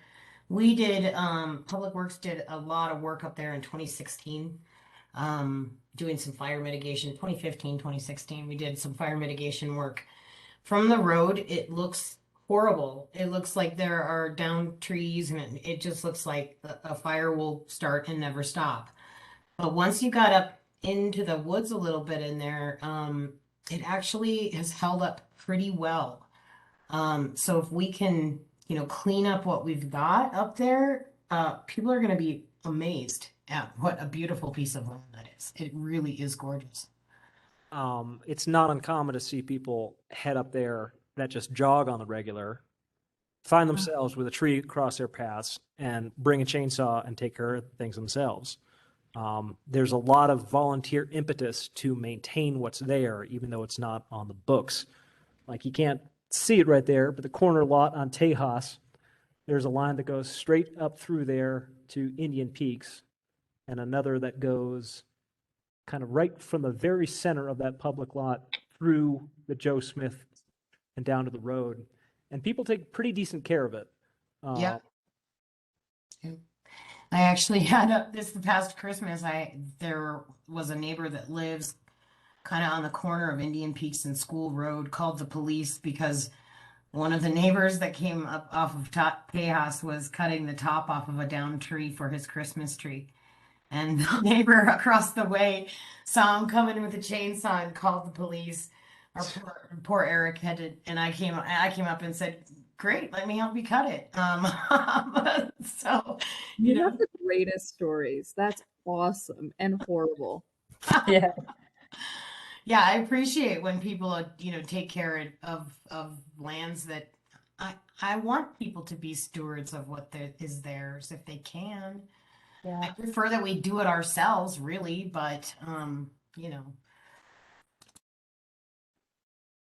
That's really exciting. Thank you for meeting with Wild Bear and spearheading this. Cool. I'm not gonna Wild Bear sought us out. I'm just gonna. Yes. Yeah. In Meeting with usual fashion, thank you to Wild Bear. No, I think it's, I think we had that opportunity to collaborate on a project a few years ago, and it didn't quite work out, and it's why we ended up with Barker Meadow Parks. But that connection is so strong that we'd love that opportunity to finally be able to partner on a grant and have it be successful. Yeah, and it brings so many of these different groups, nonprofits in town together, which is really wonderful to see. Absolutely.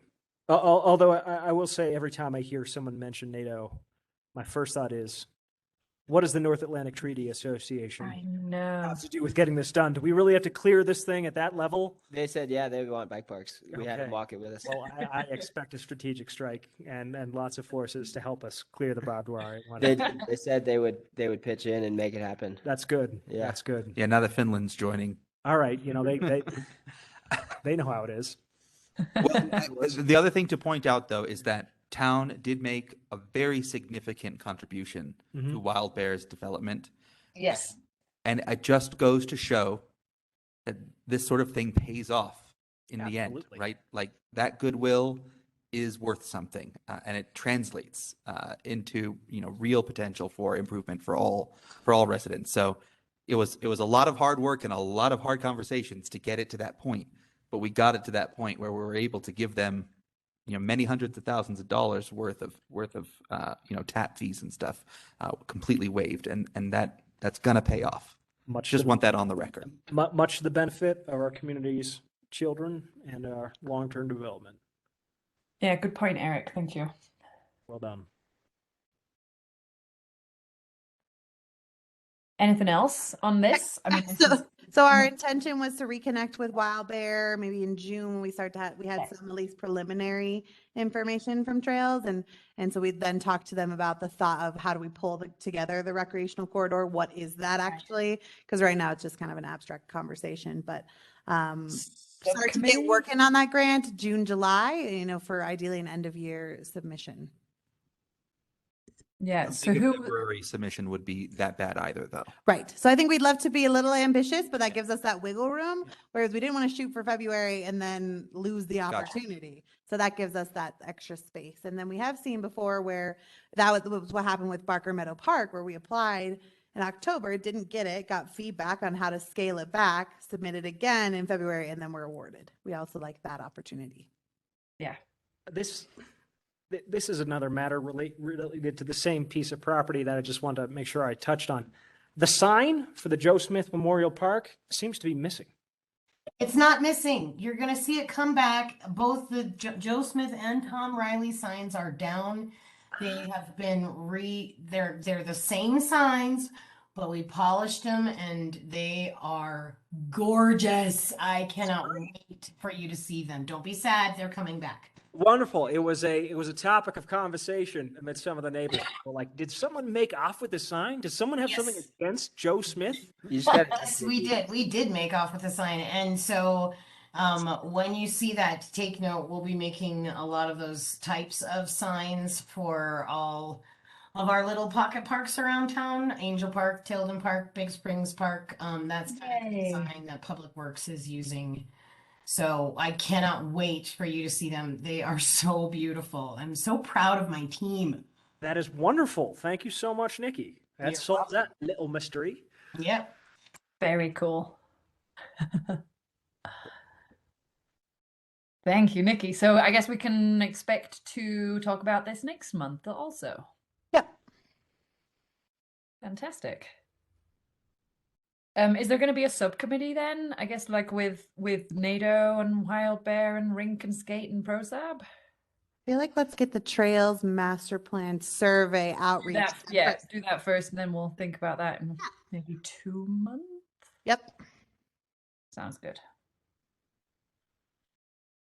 I'm the next one. You want me to take it? Parks. Ordinance. All right, that sounds fun. You have an ordinance. Thank you to Nikki, PD, Eric, who got us started. Attorney Madsen took all of our thoughts and put it into an ordinance. And so I'd love to hear your feedback. There is one section though, so I have one specific question. I want your feedback. But also in there, we talk about one of the original recommendations was research projects to be conducted within parks or open space must be reviewed and written authorization granted in advance from an authorized official or the board. We're just trying to understand like what conduct are we trying to prohibit? Because like a school student trying to do a research project, like I don't think we'd be like, get written permission. But what are we trying to regulate there is the clarification we need. What article number is this, Miranda?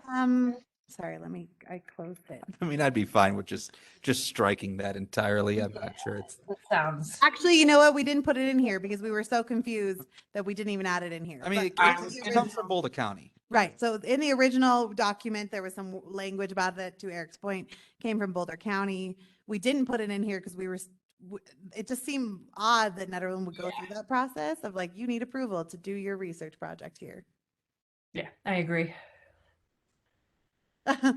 Do Okay. some research. Well, so we won't add that. So I think the question then before you is, what do you think of this ordinance? Is it ready to go forward to the Board of Trustees? I did have a question about the climbing on town structures. That doesn't. I know. I'm just that doesn't. I mean, there are structures that are meant to be climbed on in town parks. That doesn't include those, right? Like, how do we? Has that been an issue? So obviously, this actually came up when we were going to get the nest as a part of the GoFo grant. Our liability insurance is a no-go. So it's like you can play on our jungle gym or playground, but you shouldn't be climbing all over other assets because if someone gets hurt, it's a huge liability for us. But it kind of makes it look like we can punish people for climbing on the jungle gym. Okay, sure, that's fair. So this, I think, so you're talking, but if you're making it something into law, I don't think we should have a law that gives the police department the right to punish somebody for climbing on a playground. Yeah, because that could be used. yeah, so it's a section H if people are looking at it. Yeah. It says climb on any building or other structure belonging to town or under the possession or control of the town without having first obtained authorization. So you'd like that clarified, like you can play on our playground. It just seemed like somebody could misuse that rule, and I just if you look out into the future, that's a good thing to, like. Just add something to it, excluding the playground. Or just in a way that is not a danger to oneself and others, you know. Personally, I'm fine with people climbing on town assets, but if they hurt themselves, that's really on them. Except when it comes to, liability in the United States, it could be on us. Yeah, but I mean, definitely codify in this section that it is in fact on you. And CT, let me give you an example. Please. The roof of the community center. Kids like to just jump on the north side of that thing, and they're up on the roof jumping around, and there's skylights. I mean, it's just not good. Agreed. That is not good. But yeah, to clarify that playground equipment is exempt from this. The community center. Climbing holds. Okay, I'll ask her to Just like to make clarify. it easier to climb Make it just about climbing. everywhere. Yeah. That'd be really cool. And a big liability. Is there other feedback? We'll post a sign. The climbing. This does give the town administrator a lot of power. It does. It Mm, does. you. And so we did that. We did that for a reason because we wanted the ability to make amendments without having to do ordinance Of course updates. you do. But it does give a lot of authority to the town administrator. and- There's no question about that. I am often on the side of not giving legislative flexibility to governments because It can be it can used often in be anti-democratic. You don't always have a Miranda in. Right. Your town administrator is not always Miranda Fisher. Fair.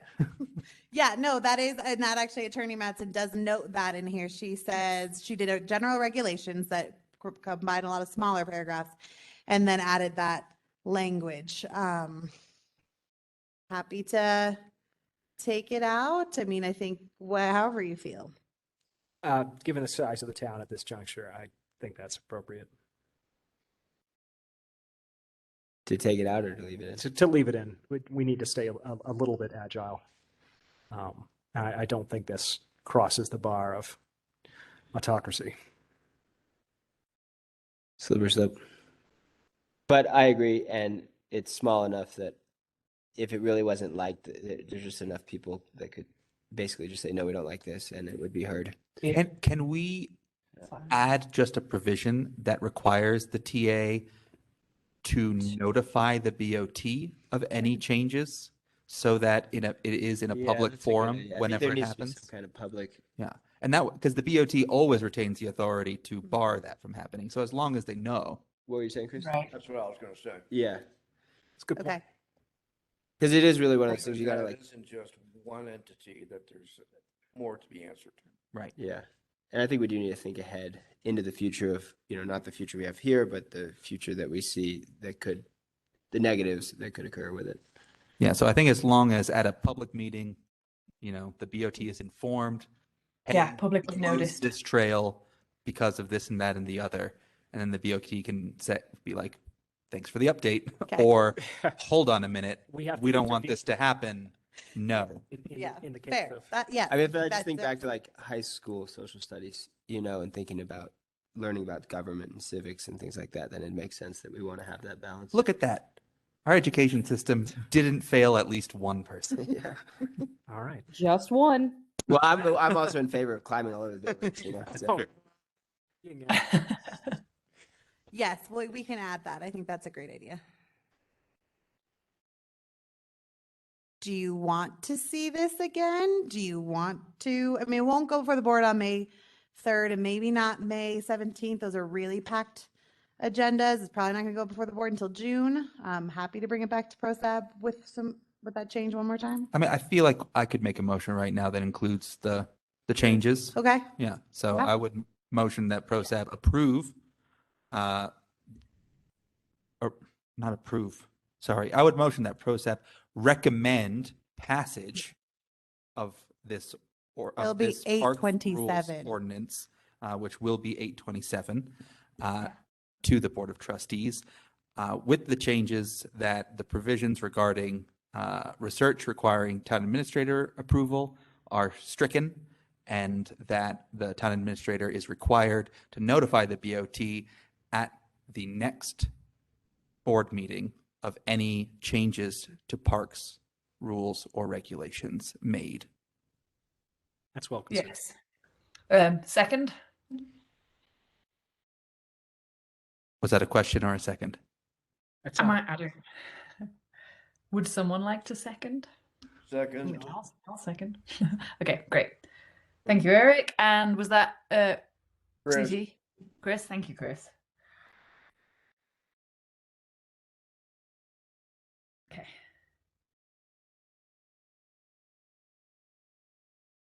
Great. We're going to vote on this one? Should. We probably should. Just quickly. Yeah. Just so the BOT let's do it. knows we did. Okay, let's do it. CT? Aye. Yeah. Sam? Aye. John? Aye. Brian? Aye. Eric? Aye. Me? Aye. Anyone else? Did I miss someone? The other guy said Chris. aye. Chris? There you Yeah. are. Oh, I said Chris. Okay. Yeah. Great. Thank you. I love how PROSAB does I now instead of yes, which is what we do at the BOT. I like that. Aight.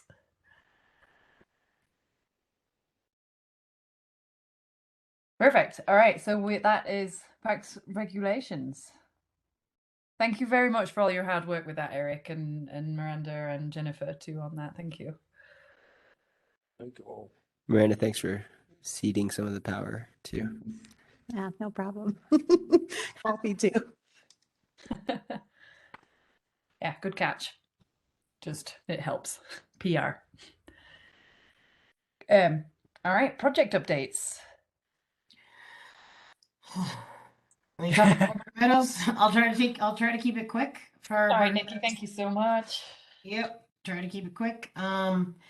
We obviously, I think all of you have heard and probably read my report on damage from Frozen Degai Days. So we got kind of taken back. I have quotes for to help me get the trails redone, to get the fencing back up, all the things that were broken, the parking blocks that were ripped out, the all of this stuff.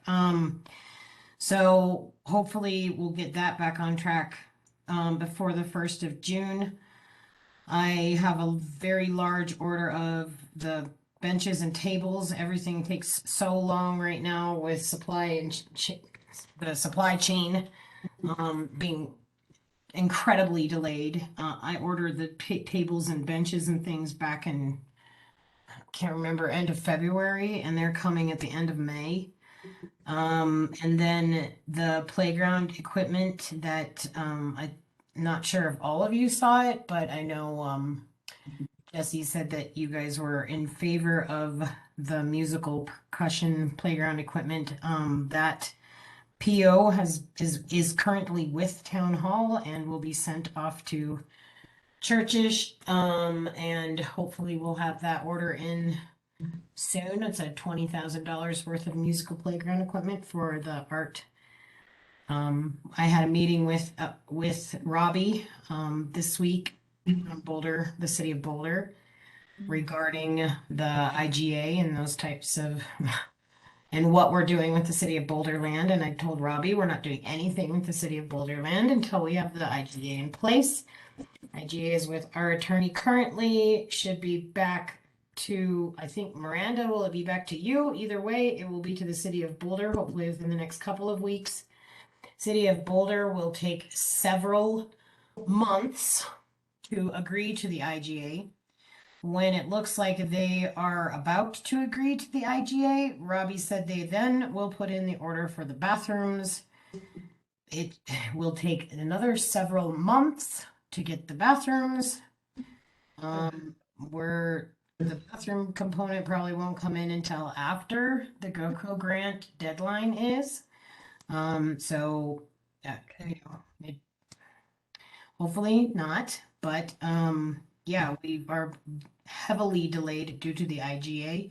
And I don't know if any of you have been down to the Barker Reservoir area, but there are survey stakes up and around the area, and a lot of what we were planning on doing is on City of Boulder property.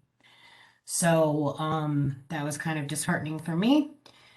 I am on pause with all of that stuff until that IGA is in place. So we will do our best to get Gercio 100% completed, get all the trees planted, all the berms, but well, put the berms back, put all the mulch back because it's all gone. All of the crusher fine is gone. So we'll put all of that stuff back and hopefully be able to complete the Gercio area, and then along the north side of the wastewater treatment plant. Hopefully we'll have that finished by the end of the summer. Here's hoping. So Nikki, I just a couple of things, I guess, with the damage here. Town staff has taken the stance that we will not allow Frozen Degates to use Gercio. We just can't afford the setback. I mean, we wouldn't finish the grant, and so we did notify them. We are encouraging them to consider just kind of closing all of the CBD and doing it on the streets and just moving it. But we did have to make that call. Otherwise we'd have to forego this grant. Yeah. Yeah, and with, you know, I need to have the soil amended and hydroseeded at the end of the summer, beginning of the fall. We're talking like the end of September, beginning of October. And once that happens, it really needs to sit and be fairly undisturbed. It's certainly not disturbed by 27,000 people throughout the winter. And so it wasn't I wasn't telling Frozen Degai Days, no, you can't, out of vengeance or spite. It's purely out of needing to get this grant completed.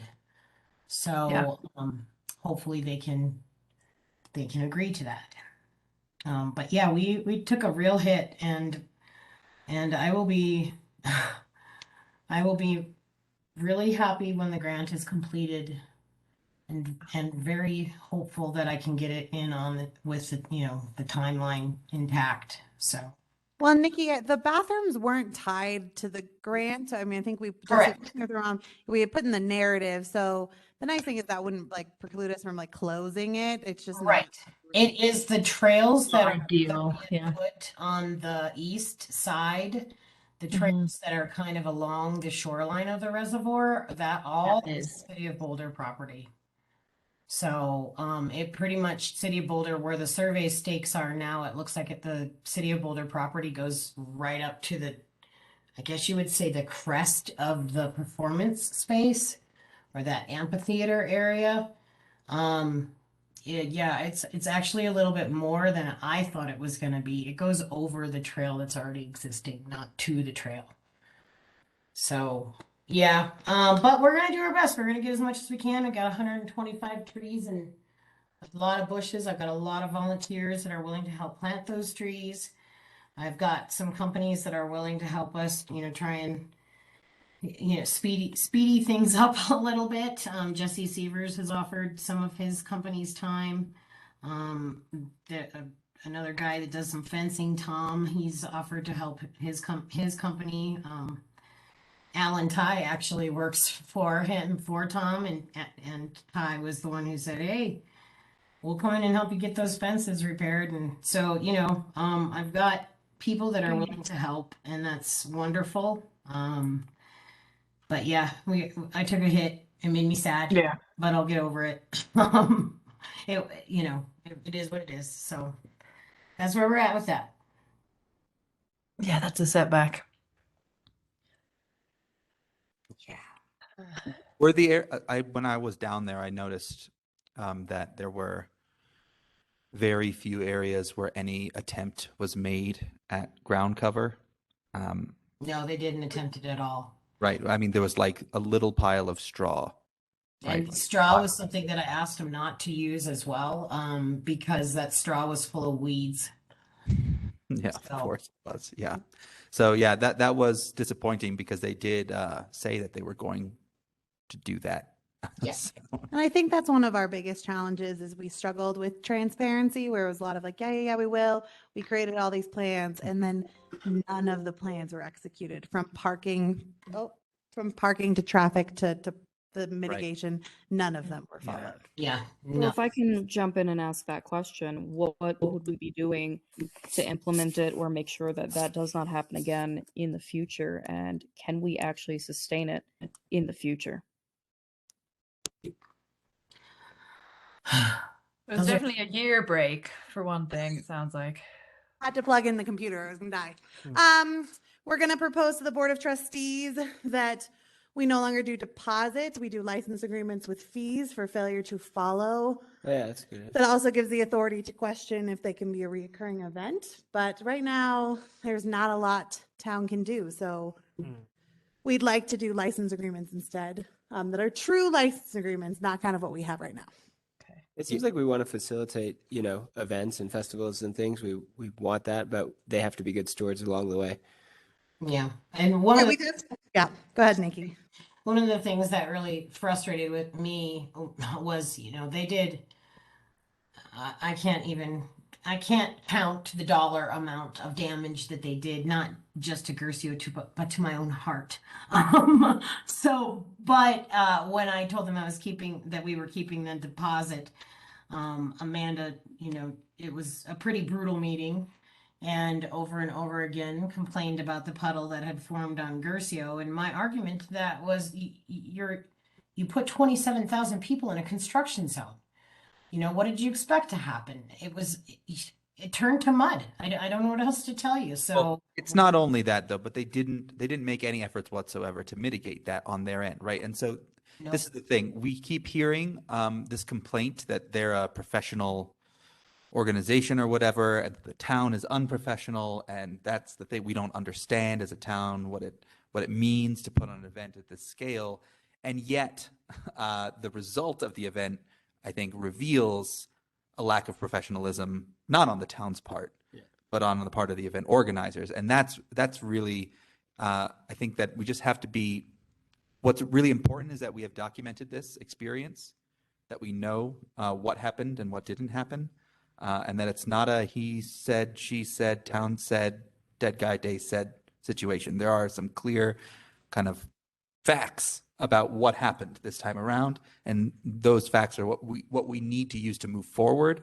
And if that means that town says events can happen here but not here, events can happen, maybe we need to really accelerate this idea of building a performance space that can withstand the kind of pressures that a large scale event is gonna put on our resources.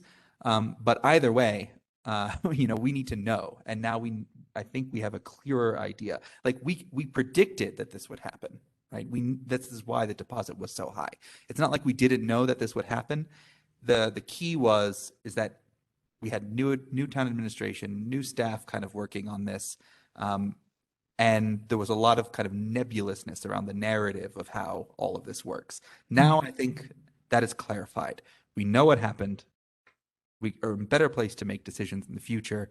As a town, we can create spaces that are more suitable for these large-scale events. Yeah, I think that's the solution. But at the same time, we do do need to be making some requirements of those events that, like, Agreed. these are for-profit endeavors, and they got a lot of grant money to put this on this time around. Well, they have an impact, so like it's on them as part of it to mitigate that impact. Do everything they need to do to, especially if they say they're going to do it, right?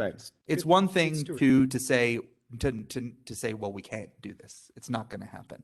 It's another thing to say we're going to do this and then not do it. Yeah. I think there has to be, what you're saying is some sort of accountability and rigidness.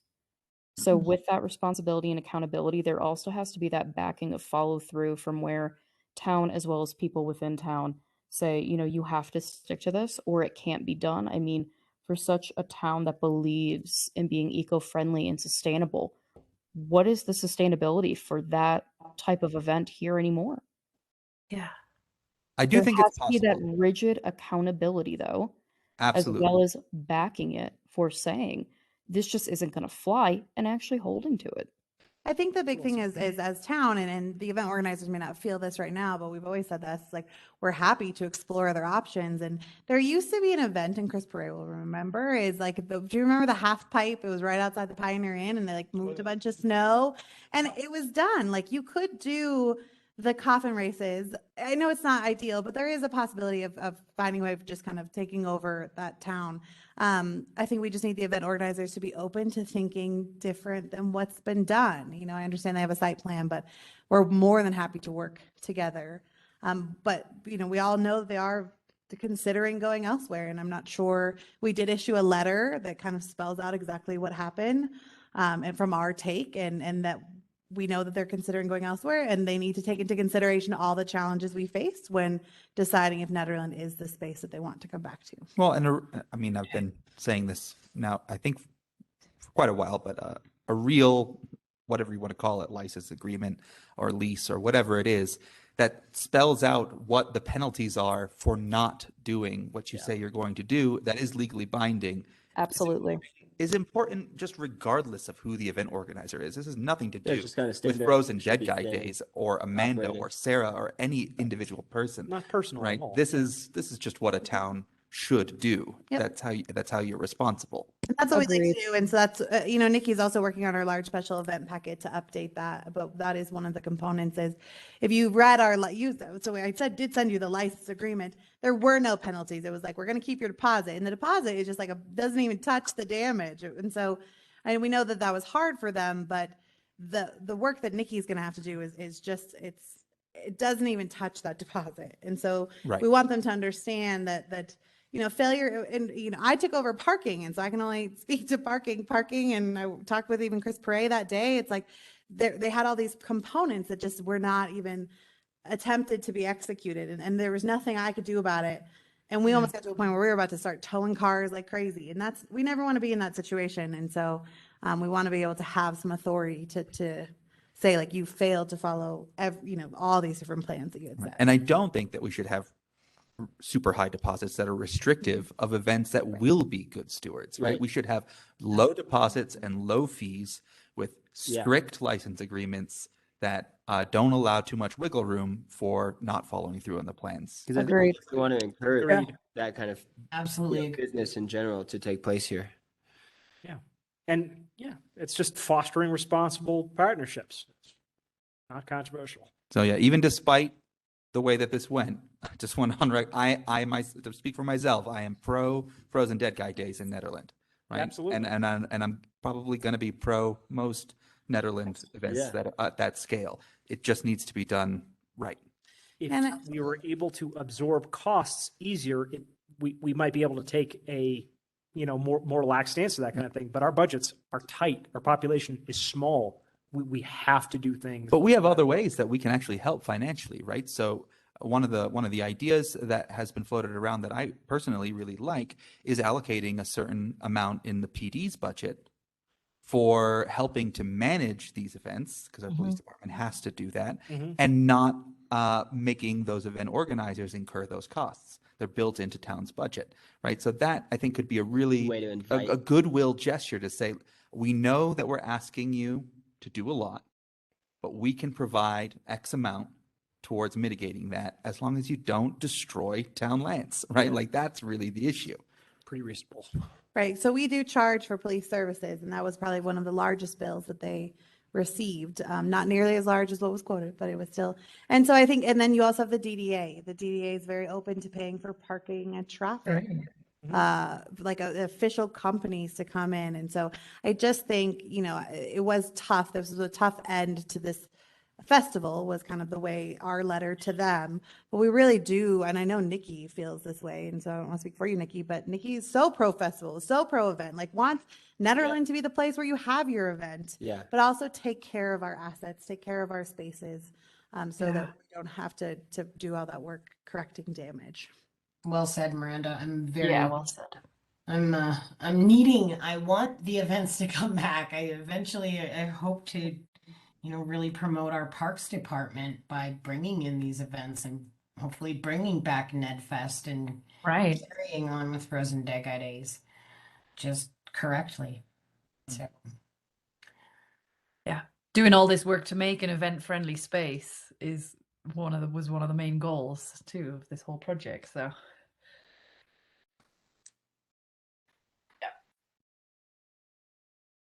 Nikki, I have a quick question. Is there anything community members or maybe youth stakeholders can do to put some friendly pressure on Boulder regarding the IGA? I would ask that you don't. I think we're not yet. Well, when it goes before their board or their city council. Yeah, I mean the youth advisory board members were talking about, would it be helpful for them to write a letter of support and have them sign it? No, I think there's a lot of other components that are going into this IGA other than just the Barker Meadows Park.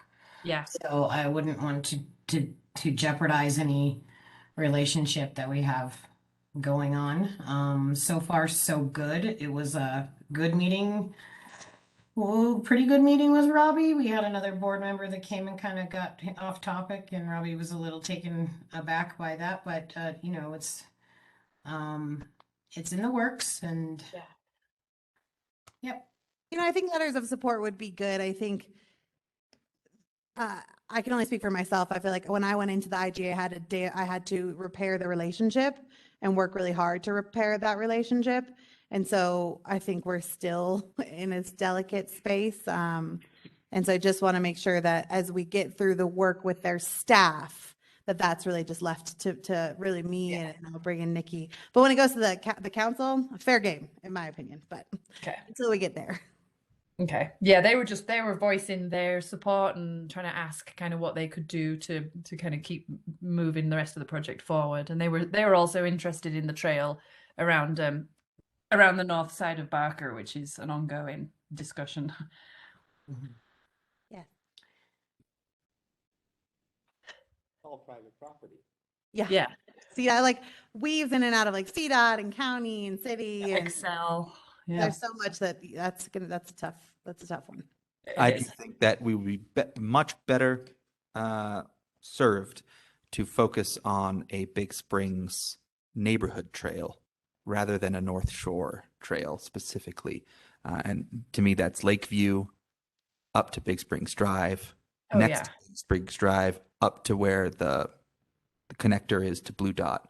Like, to me, that trail would be better because you end up at the top of a beautiful ridge with a view of the res, the Indian Peaks in the background. I think it'd be almost be even better than a North Shore trail to have Well, that. the North Shore Trail is the one that already exists.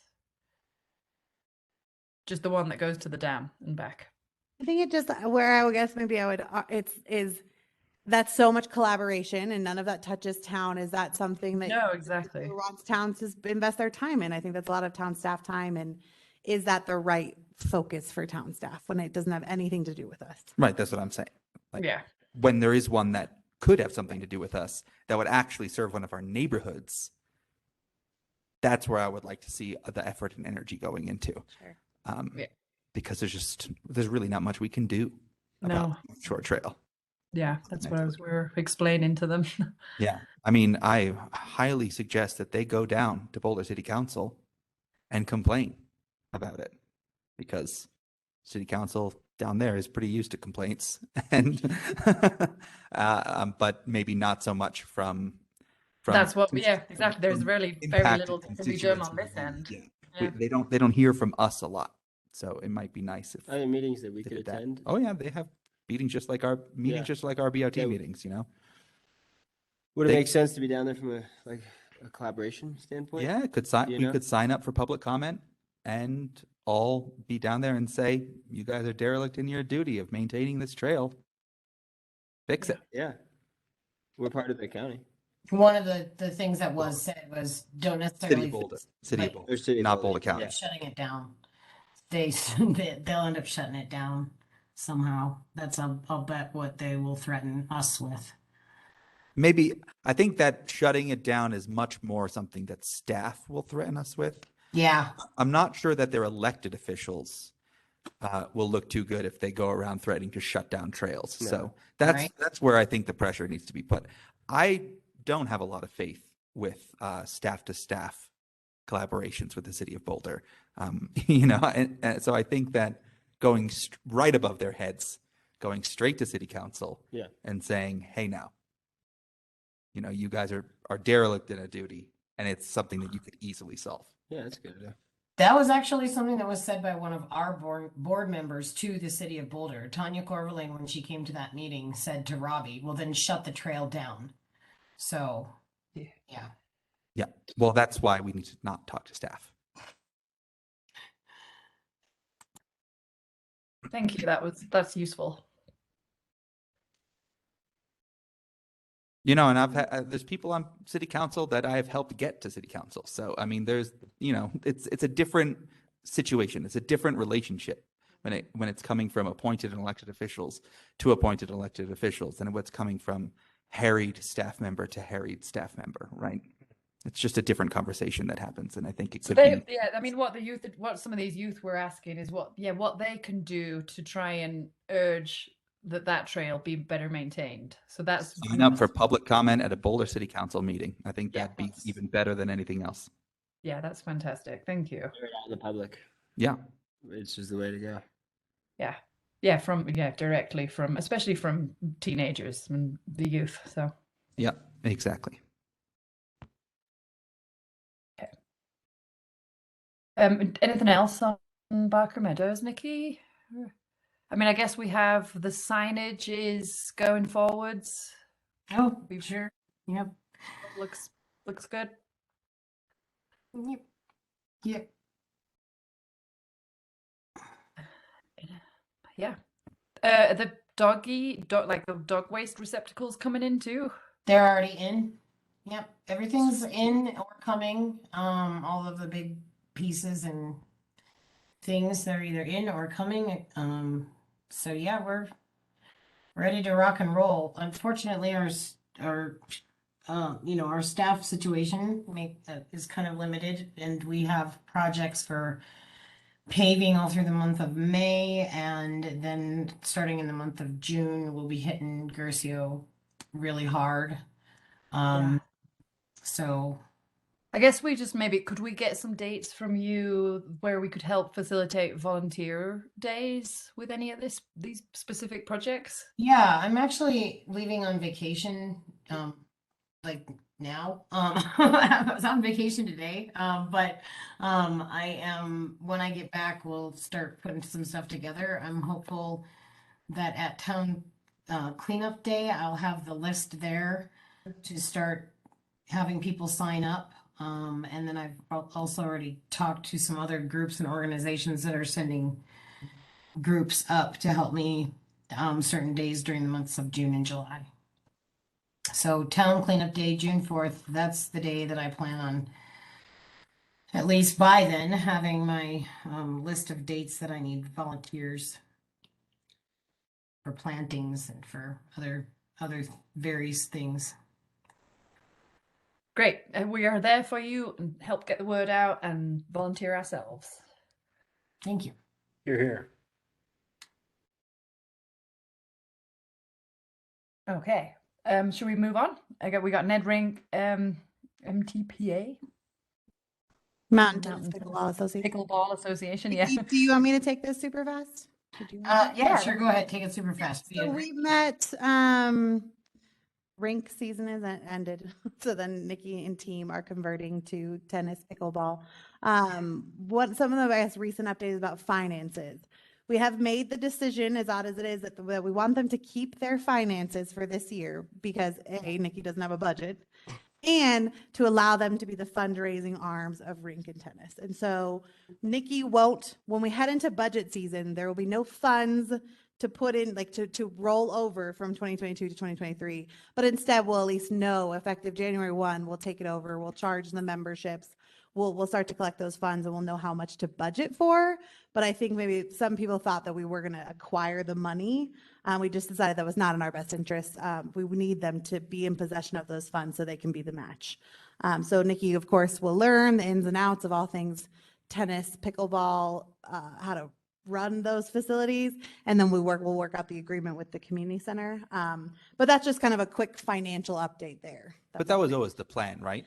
Well, I don't know. Pickleball didn't seem to think so. So okay. Clarify that last night. And so everyone will keep their money in 2022, and then effective 1/1/2023, right. We'll start. That's how I understood. That's how I did too, Okay. but it seemed like there's a little confusion. So just clarifying that. Nikki, anything else to add? I feel like that's the biggest. Yeah, we have that's all in a nutshell, but we have started to clean up the site. So for the last, since 2006, when you don't have a budget and you don't have any money, you tend to hoard things. And so that's what's been happening up there. And we have been bringing all of the things up here to Public Works in preparation for town cleanup day. Some of the things, the way that I'm working this hoarding situation is by, telling the rink, hey, well, we've got your stuff. It's up at the shop. If you want it and if you need it, come get it. And then come next year when it's still here, we're throwing it all away. So the site should start looking a lot better. Hopefully some of the neighbors will be thrilled with that because it does. It's looking really trashy right now. I'm pretty surprised that it got to that point. Other than that, everything's going really well. I have a board meeting with the rink board May 12th. And then like Miranda said, we had a meeting with tennis pickleball yesterday. So it's moving right along. Awesome. Nice work. Yeah, thank you. Mm-hmm. And Sam, if you don't mind, I'm going to let you go ahead and take Bike Park. And you guys, I hope you have a good night, but I am leaving for Santa Fe in the morning and I am going to go ahead and get out of here. Sounds good. Have fun. Bye, Nikki. Thank you. Bye-bye. Yeah, thank you, Nikki. Bye-bye. All right, turn it over to Sam. Thank you. All right, quick bike park update. We had, I want to say 6 people out on this past Monday, and we did some site walks for identifying anywhere from 2 to 3 sites for both a pump track and a downhill sort of progression track that has multiple difficulties. And we did that, and it was great. And we had members from NATO there. We had members from the community who can help with the actual design work. We had Jesse there, who's actually going to do the digging work, Jesse Sievers, and the site work. And so we had, I think it was a total of 6 people, I want to say. I can send a list of who was there. But we had some great members of the community really understand what it means to put that in. And also that we want to be bought into the whole idea, especially NATO, because they can reach out and get everybody that they know, the mountain bike community, to write letters of support. We also had a member of the youth advisory board there, Tabby, and that was really cool.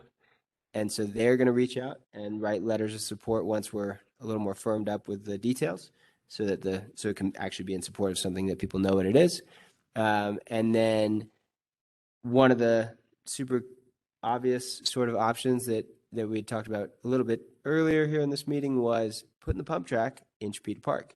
And Nikki let me know, and everyone there said, the water systems, Miranda, correct me if I'm wrong here, if you heard this, but the water systems are not working right at the front of the park. The irrigation is busted or whatever, and the grass is dying.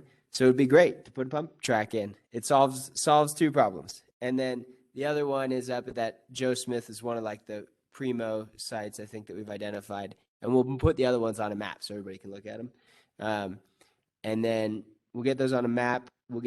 I'm getting the details that I need from Jesse Sievers so that I know what he needs to execute the project from a planning perspective. That way we can say, here's the proposed plans, and then we can go through the public portion of the project and, go through the BOT process. And yeah, well, one of the big things we're going to do is make sure there's a lot of support that's written in. And I'm like, my goal is like 200 letters, so we'll see what we get done. That's more people than voted this town. So there is something interesting. So Yeah. actually, when this all came up, and I was just telling Sam when you Yeah. all walked in, is outdoor recreational facilities, and this would probably follow within the definition, actually has to go through the SRU process. Oh, okay. That's right. So it You will mentioned start with that the earlier. planning Thank you. commission and then move its I way. like that, Mm-hmm. because your personal opinion doesn't count in an SRU process. Okay. All right. Love it. Yeah. Cool. And so I'll have to get educated on that. Maybe you can. For sure. And Miranda. No, well, actually, no, I can't. It's illegal. Oh, okay. Well, whatever's legal. Yeah, but and I since just you like need to clarify, it's the SRU process in the sense of a public hearing is required because this is a Okay. publicly owned parcel. Yeah. But it's still best practices to run it through kind of that NPP process. So My that first you get rodeo full with it. feedback.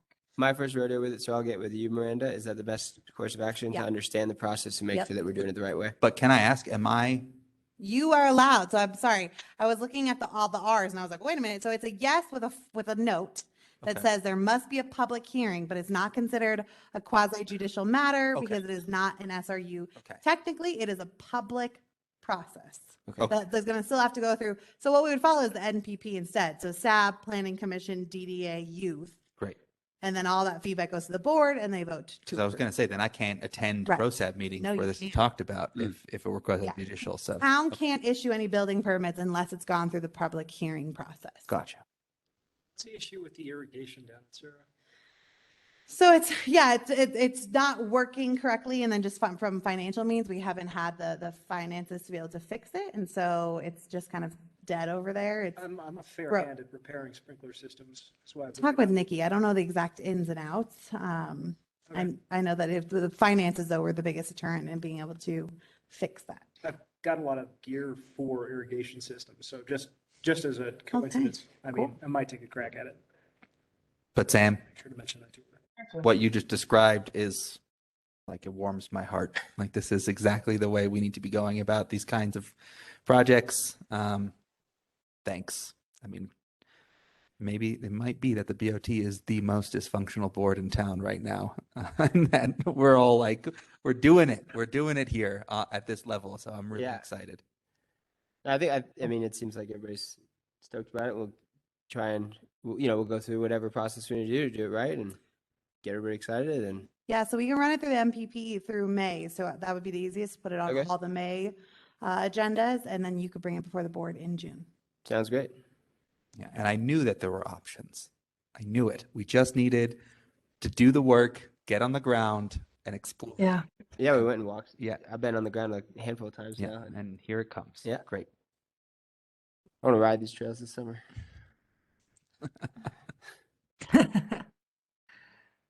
Very cool. You got any next steps that need to be addressed next few weeks? Yeah, so next steps for me, I'm just putting lists together for each of the different steps. Like, I need to know what I need from Jesse very specifically so that he can be ready to go. I need to know what I need from Nikki from her side. And so we're coordinating that. So that's the action steps that I have. And then now the additional action step, now that we're at this stage, is just to get with Miranda and understand the public process to do it appropriately. And so I'll just take care of it, and I'll keep updating and plowing along. Awesome. Yeah, thank you. Please do. Yeah. Yeah, and when you need support, The make big sure you thing let that us I'll know. need from everybody is once we get to the point of just being really clear, that we get letters. Yeah. Yeah, we'll do all do our outreach. Yeah. And if there are documents that need to be written I don't know, or maybe. edited or whatever it might be, just let us know. How to send. Yeah. The jumps. No, I don't know that part of the process yet as we get into it. So once we understand it, we'll cross that bridge when we get there. Great. Jesse, fantastic. I can do Lake Springs really quick. So Yeah, Springs thank you. egress, and I feel like I'm calling it doe trail, and then I like throw everyone off. So like doe trail enhanced. I don't know what to call it. Don't call it doe trail. The trail that's accessed through the driveway, whatever we're gonna call it, is gonna go before the Board of Trustees on May 3rd for approval to move forward. From there, our plan is to apply for a FEMA grant to ideally get us the rest of the way, but that 525 we got from Nagoose at least gets us started on the finalized engineered drawings and some of that original work. So lots going before the board on that next month. When is that? Did you say? Sorry. May 3rd. Okay. A little bit non-related, but kind of related. We are going to go for a co-swap grant, which is a Colorado Strategic Wildfire Action Program grant to work with Youth Corps to do mitigation, since there's a lot of mitigation work over there. And that plans to be a collaborative approach with the watershed group and ideally the Forest Service. Also recently met with Chief Scott, who's super cool. If you haven't had a chance, y'all should go hang out with him in his office. Talked a lot about wildfire mitigation, and he is looking into maybe a school, like a wildfire training school that the community can attend, and we can do that under co-swap. Some really great programs. Mike's focus, obviously, we all know it's like every time my phone buzzes, it's another fire, and so we're very heightened to the need to get moving on this. So that a lot of work going into funding opportunities for wildfire mitigation and preparedness. They really need their communication. They need, $25,000 in radios and other equipment. And so how can we really look at this as a collaborative opportunity? What came bigger than that, though, is I met with OEM from Gilpin County, and we'd like to do a phased approach where the entire peak to peak applies for some of this funding, and we just kind of move from one side to the other and come across and do mitigation work. And so that kind of comes out of the peak to peak scenic byway, roadmap to recovery, and the different OEMs all coming together to do a peak to peak mitigation. So Boulder County also? that's the hope. They're like the last to join the party. But Mike Shard is aware, but Nate Whittingham from Gilpin County OEM is taking the lead on it. And then Mike Shard from Boulder County's OEM kind of knows. They're a little, obviously, Marshall Fire is where their head's at, which is why Nate's going to kind of take the charge on this. So, but eventually we'll need Boulder County if we want to do the whole peak to peak, obviously. But it's nice to see, I think for the first time in a long time, Estes Park all the way to Clear Creek are talking, they're interacting. We are like all working together on so many different projects that we're now able to look at this from a truly regional perspective instead of each one of us kind of doing our silo mitigation approach. There's so much work going on across the peak, and so we're really so encouraging to see this. So we're collaborating like we never have before, and this is one huge area of focus that we've decided to work on. The other is actually broadband. We're all going to take a regionally collaborative approach on broadband. Great. Yep. Awesome. Way to go. Yeah. But at the same time, we do still need to focus on our town's properties, and like we're not.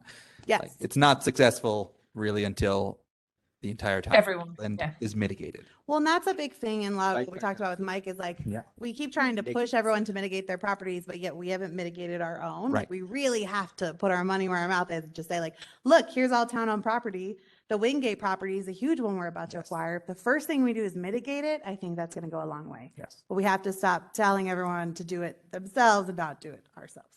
One Yeah. note is Nikki was excited, and I'm speaking for her, so you can clarify with her if this is what she told me when we were out there, that she was excited about some of the bike park stuff because it sort of just helps with some fire mitigation when you start clearing land and lanes, so you have little fire breaks. It's not like perfect for sure, but that's my plug for the bike park. Yeah.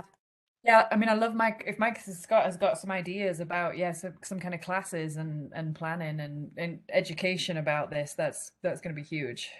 Yes. And so I do know his intention is to start attending more boards and commissions because Rick Hendrickson is retiring, going part-time. I'm not really sure. He's the fire marshal.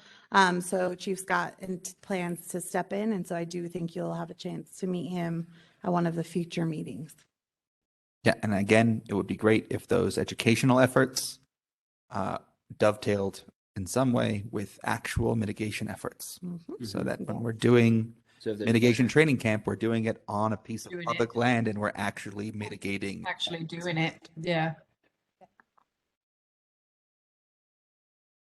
Yeah, I'd like to see some things like the chainsaw classes come back one of these days. So that's Things like actually that. part of this co-swap grant. Nick is going all out in this co-swap grant, which is really cool. Great. And do we know if Yeah. X and Snacks is still going in Gilpin? Yes. Yes. And will they be part of this as well? Because they got some pretty active ladies who do a lot of work and can get communities together around these kinds of issues. So co-swap is rolling. I don't know if Nikki reached out to them for co-swap, but definitely the regional approach. Something really interesting that Gilpin County actually got is funding for these cameras that can sense smoke or heat increases within like matters of seconds. And so they tested it, and the camera caught a fire 45 minutes before Nate's phone ever even rang that there was a fire being reported. And I so think it's I read something it's about these. incredible technology. And they're doing a lot of really cool things in Gilpin. And so it was nice to be able to sit down and be like, share it well. Yeah, you know, and I know that Joe with Peak to Peak Forest Watch back when he was active there was really heavily researching those cameras. So like, and getting that idea Gilpin kind of has started. So yeah. Yeah. So yeah, I'm really excited that now all of our group, are regularly are meeting, and those are big areas of focus. And wildfire mitigation being one we're not doing under roadmap to recovery, but there's just so many avenues for that type of funding. And we're stronger together. We are. Yeah. Very true. Awesome. What are the, just quickly to clarify too, the next steps for the egress? The board approving the route. Okay. Whatever the route is we're talking about. Because then the conversation with the neighbors has to happen. But it's so important that we even all just agree that that's the route. Yeah. Is there anything that we can do? Should we come and speak or comment? Yeah. Yes, you should come and speak or write a letter of support. But that is always true. Yeah. May 3rd then? I just want to, I know. Speak. Yes, for sure. We appreciate Are they being held in person again? Yes. They sure are. Cool. Are they in this room? Yeah. They are. Well, that's easy. Yeah. So yeah, it really does help and make a difference when we do, show up and kind of speak our knowledge on some of these issues and give some background on the work we've been doing and our support for it. It's not in a vacuum. Yes, I would say that's next step, and that's the important thing. And then just obviously as we bring forward other mitigation grants, we'll be looking for you to come provide supports for those as well. I'll start coming. Yay. Well, thank you. And it's great. It's just super great news about the funding. So awesome. Yes.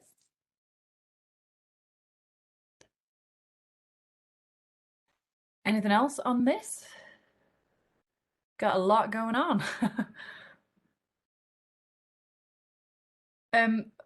Other business, I guess.